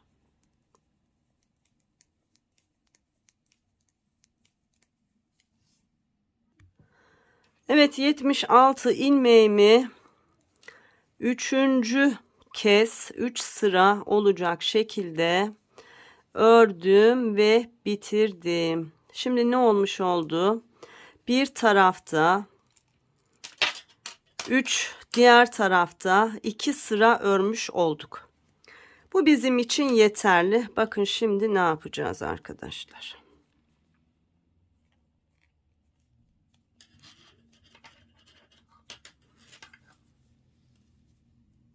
Şimdi her iki şişimizin ucuna ilmeklerimiz gelecek şekilde önce ilmeklerimizi kaydırıyoruz. Bakın.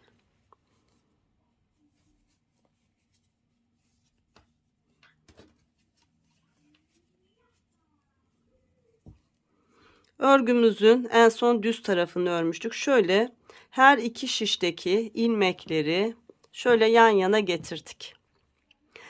Düz tarafımız önde olacak şekilde. Şimdi yine 3,5 milimetre bir örgü şişim var. Şimdi şöyle yapıyoruz. Şu ilk ilmeği 76. ilmeğimizin ilk ilmeğini şişime aldığımda geride her iki tarafta 75'er ilmek kalıyor. Şimdi geliyorum sıradaki ilmekle diğer şişte sırada olan ilmeğin ikisini birlikte düz olarak örüyorum. İlk ilmeği boşaldım, sonra her iki şişten ilk ilmeklere batarak iki ilmeği birlikte ördüm. Artık kapatıyoruz, yani şu ara kapanmış olacak. Geliyorum yine ilk ilmekten ve diğer şişteki ilk ilmekten iki ilmeğe birlikte batıp düz örgü olarak örüyorum. Hep aynı şeyin tekrarını yapacağız. Bir şişten bir diğer şişten batarak ikisini birlikte öreceğiz. Bu kadar kolay. Her iki şişe birlikte batıp ikisini birlikte örüyorum. Bir şişten bir diğer şişten. Evet, ilmeklerimizin tamamını bu şekilde örelim. Toplamda bakın arkadaşlar nasıl güzel oldu, görüyor musunuz? Bakın önü arkası tertemiz olmuş oldu. Şu kirliliği de şu görüntüyü de kapatmış oluyoruz. Bu şekilde bütün ilmeklerimizi birleştirerek örelim ve 76 ilmek şişimizde kalmış olsun. Sonra lastik çalışmasıyla ve ilik çalışmasıyla devam edelim.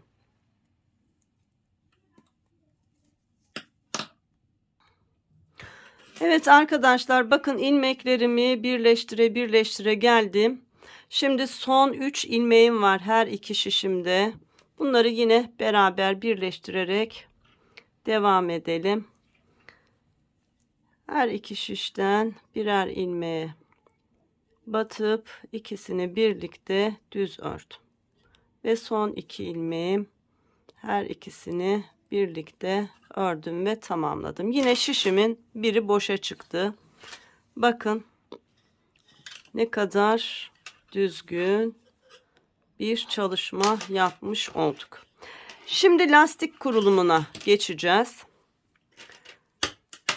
Hemen başlayalım. Bakın örgümüzün yine ön tarafında 3 ilmek düzle başladım ve 3 ilmek düzle yakayı böyle bitirmiş oldum. Şimdi aynı şeyi yapacağız, fakat örgümüzün ters tarafında olduğumuz için 3 ilmek tersle başlayacağız. Bakın 1 2 3 ters, ardından 1 2 düz, sonra 1 2 ters, 1 2 düz, 1 2 ilmek ters.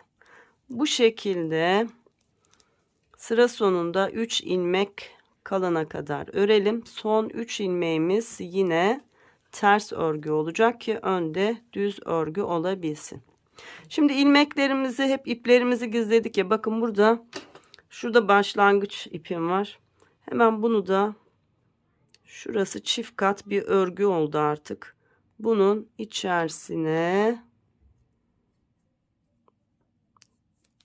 şöyle yürüttüm ve fazlasını kestim. Görüyor musunuz? Tertemiz oldu. Evet, şimdi lastik örgüyle sıra sonuna kadar 2 düz 2 ters olacak şekilde örelim. Evet, sıra sonuna yaklaştım. 2 tersten sonra 1 2 ilmek düz ördüm ve 3 ilmeğim kaldı. Bu 3 ilmeği de ters örgü olarak ördüm ve sıramı tamamladım. Lastik kurulumumuzu da yapmış olduk arkadaşlar. Aynı şuradaki gibi şimdi düzgün bir lastik çalışmasıyla ilerleyeceğiz. Kaç sıra öreceğiz hemen söyleyeyim. 2, 4, 6, 8 sıra öreceğiz.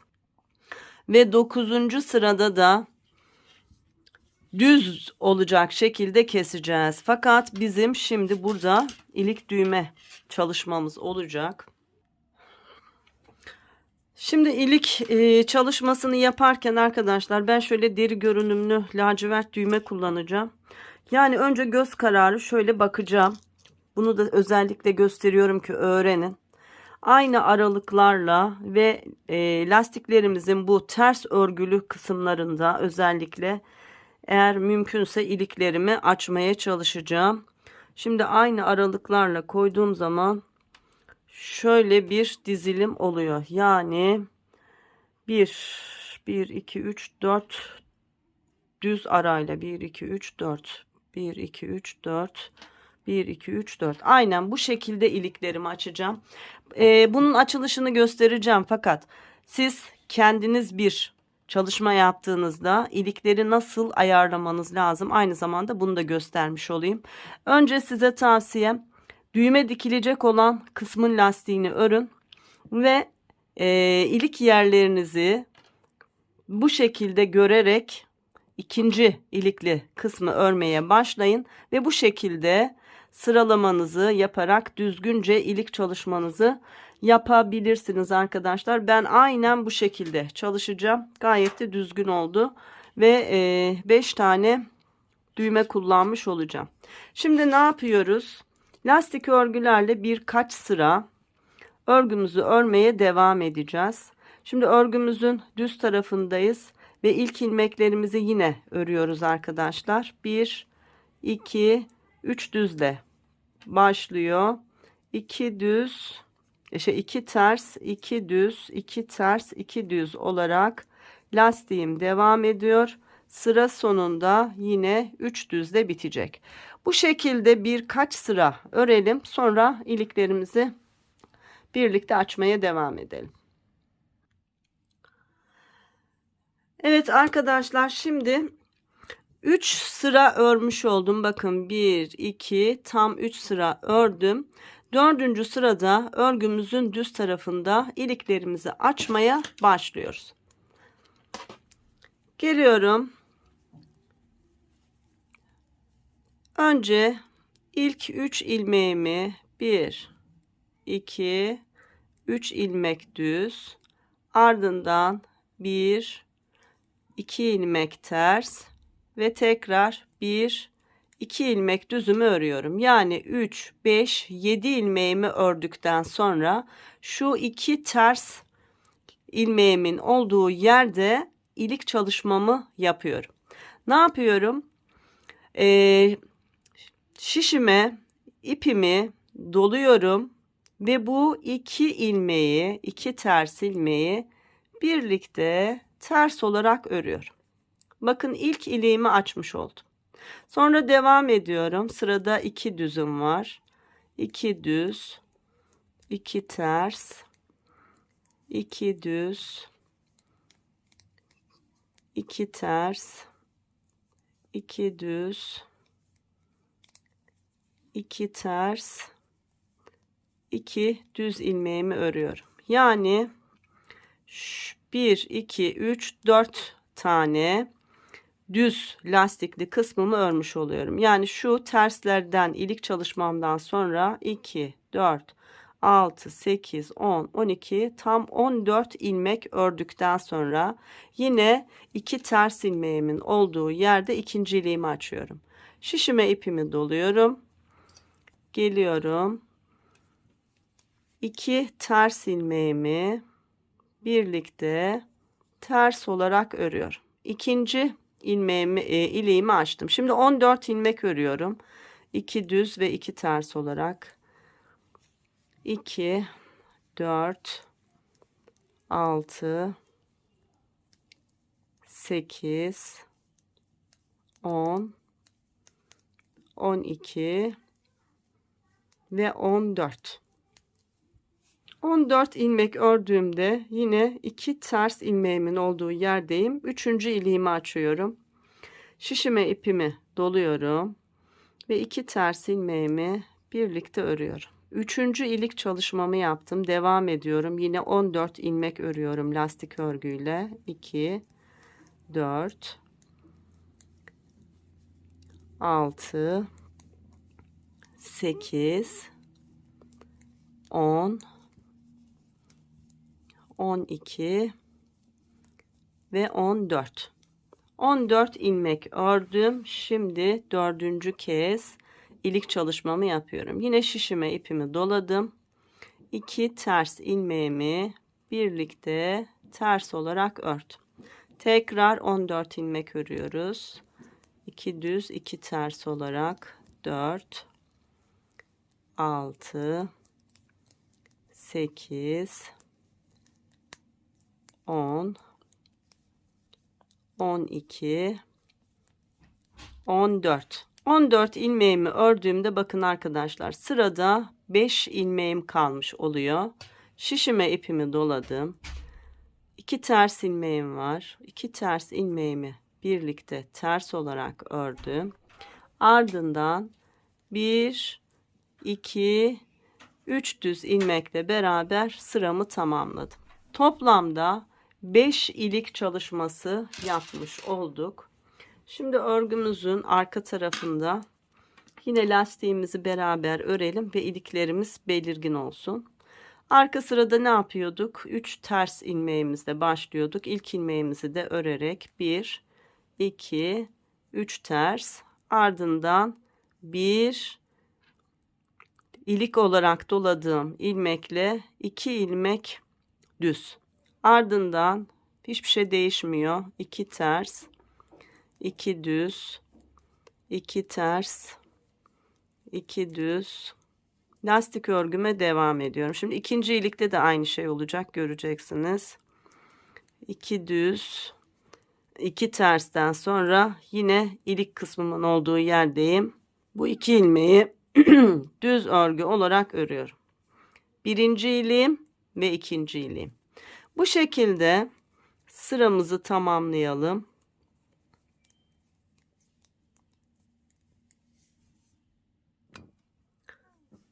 Evet, sıramı tamamladım. Arkadaşlar bu bizim 5. sıramız olmuş oldu. 3 sıra ördük. 4. sırada iliklerimizi açtık ve arka sırada örerek tam 5 sıra örgü örmüş olduk. Bakın şuradan saydığımızda belli zaten. 2, 4, 5. 3 sıra daha öreceğiz. 8 sıraya tamamlayacağız ve 9. sırada örerek kesme tekniğiyle keseceğiz. Şimdi 3 sıra daha örelim. 8 sıraya tamamlayalım ve örerek kesme tekniğiyle keserek bitirelim. Evet arkadaşlar, bakın 2, 4, 6, 8 sıra boyunca lastik çalışmamı ördüm. Şimdi örgümüzün arka tarafında örerek kesme tekniğiyle hem 9. sıramızı öreceğiz hem de aynı zamanda keserek örgümüzü bitireceğiz. Evet, başlıyoruz. Şimdi örgümüzün düz tarafında şöyle dümdüz zincir gibi bir görüntü olmasını istiyorum. O yüzden örgümün arka tarafından kesim yapacağım için ters örgülerle keseceğim ki ön tarafımız düzgün olsun. Ters kesimde en kolay kesim arkadaşlar şöyle ikili kesim oluyor. 2 ilmeği birlikte ters olarak ördüm. Bu ilmeği tekrar şişime aldım ve yanındaki ilmekle beraber tekrar ikisini birlikte ördüm. Tekrar şişime aldım. Yanındaki ilmekle beraber tekrar ters ördüm. Hep aynı şeyin tekrarını yapacağım. Öreceğim, tekrar şişime alacağım ve yandaki ilmekle birlikte tekrar öreceğim. Bu şekilde. Kesim yaparken sıkı bir kesim yapmamaya dikkat edin ama çok bol da olmasın arkadaşlar. Yani örgünüzle aynı bollukta bir kesim yapmaya dikkat edin. Bakın örgümün ön tarafında dümdüz bir zincir görünümde çalışma olmuş oldu. Şöyle 2 ilmeği birlikte normal bollukta örün ve tekrar birlikte örün. Bu şekilde. Eğer sıkarsanız lastiğiniz toplar. Eğer çok bol bırakırsanız esnek pot bir lastik olur. O yüzden ne sıkarak ne de çok bol bırakarak örneğinizle, örgünüzle aynı bollukta olmasına dikkat edin. Bakın.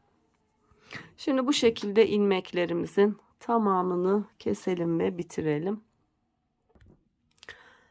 Evet, keserek bütün ilmeklerimi bitirdim. Şu son ilmeğimi bir kez daha öreceğim arkadaşlar ve ipimi biraz uzun bırakıp kesiyorum. Evet, kenar lastiği çalışmamı da böylece bitirmiş oldum.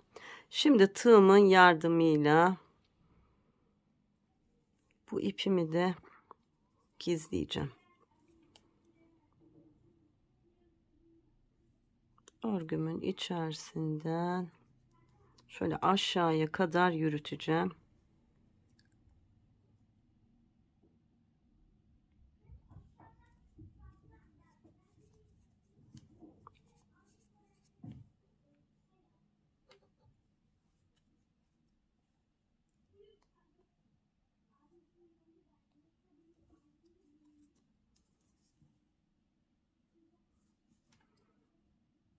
Bakın aşağı kısımda da arkadaşlar şurada çift kat örgümüz var ya.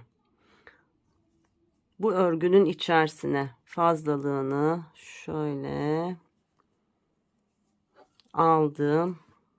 Bakın her şey de çok düzgün oldu. Şimdi artık kesebilirim. Kestim ve bitti.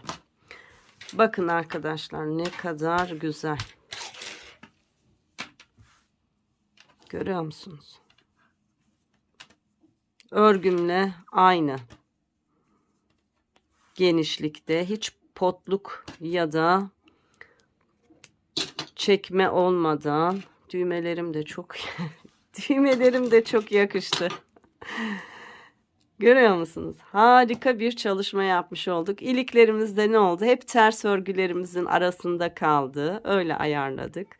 Yani bunlar çok basit şeyler ama örgüyü, görüntüyü çok etkileyen şeyler arkadaşlar. Basit ayrıntılarla aslında bütün güzellikler gizli diyoruz ya.